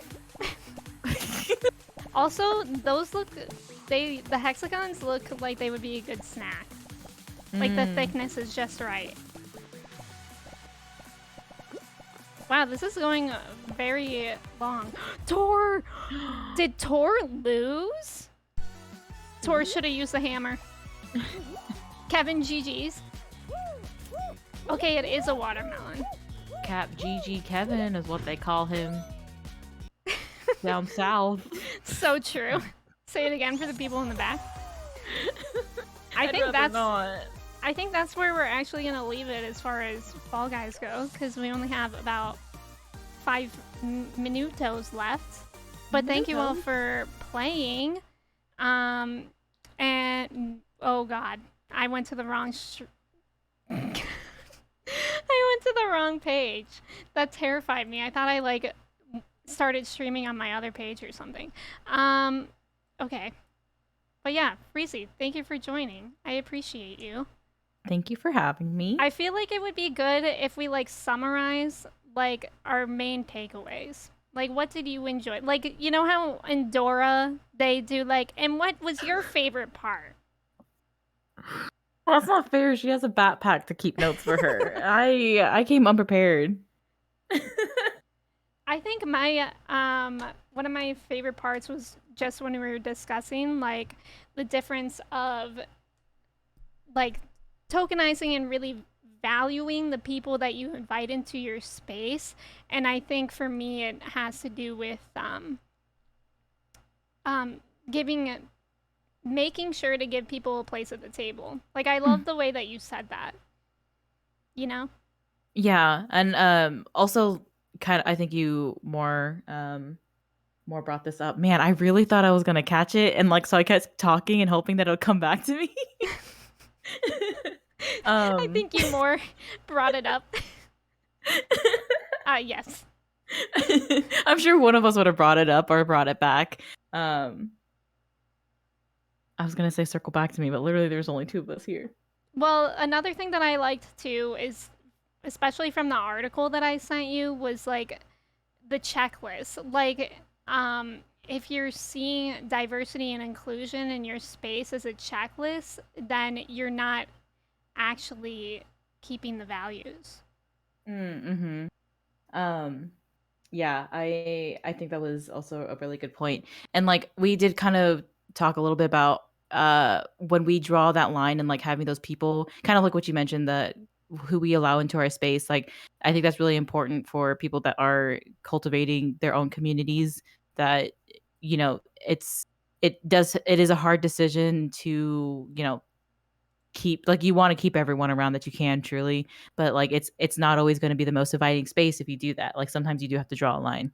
Right. And like kind of like how if you're feeling uncomfortable, then you have to be the one to uphold those values, which if you are like newer to streaming, it can be scary to like remove someone when you want to grow as a streamer, but it's important because you set the stage, I guess. And the people that you add on as mods and like the people that you have in your stream represent you as well. The discussion of how to cultivate the kind of community you want was good. Goat, I'm glad you appreciated that. And Tor and Bork and May and everyone, thank you for being here. My takeaway is that learning is an ongoing process and that correcting people should be done with respect and not in a condescending or attacking way. Yeah, Melsky, I definitely agree with that. And I think that's like something that it would be nice if we all keep in mind, because I think that's it's natural for people to be defensive and therefore go on the offense, but yeah, I think if you're faced with a difficult situation on which you want to speak out, like the best thing to do first is to like step back and then like gather yourself and make sure you're coming at it with the right intentions. Mm-hmm. And allowing yourself to like you said earlier, it was really good for the humility and like being able to accept that you might have something to learn and that like you accept someone educating you about something that you might not know. Right. My takeaway is that I should go to bed because it's 12 a.m. That's definitely fair. Thanks for the games and all the good discussions. It was like a cozy, action-packed podcast. I really enjoyed doing this. And Freezy, thank you so much for joining me. You're the best. Thank you for joining me for this celebrity interview. Goodbye.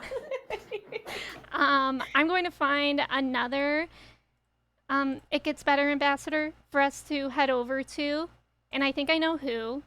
Most of us know Atmos. Atmos is freaking great. And we can copy and paste this raid message. It should work. Maybe not. Maybe, Freezy, do you want to try the raid command? Oh, wait, there it goes. Oh, it worked. Yeah.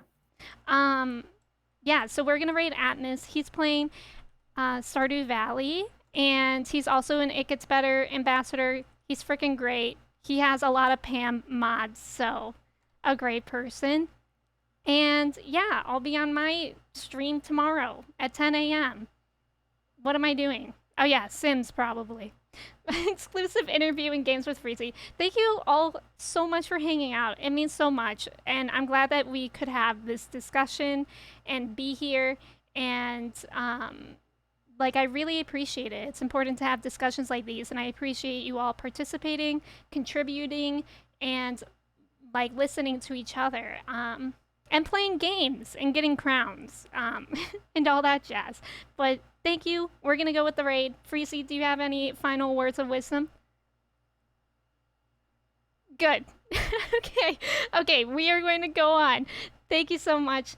I love you guys. Stay hydrated, all that stuff. Don't get arrested. Let's go say hi to Atmos. Okay, bye, friends.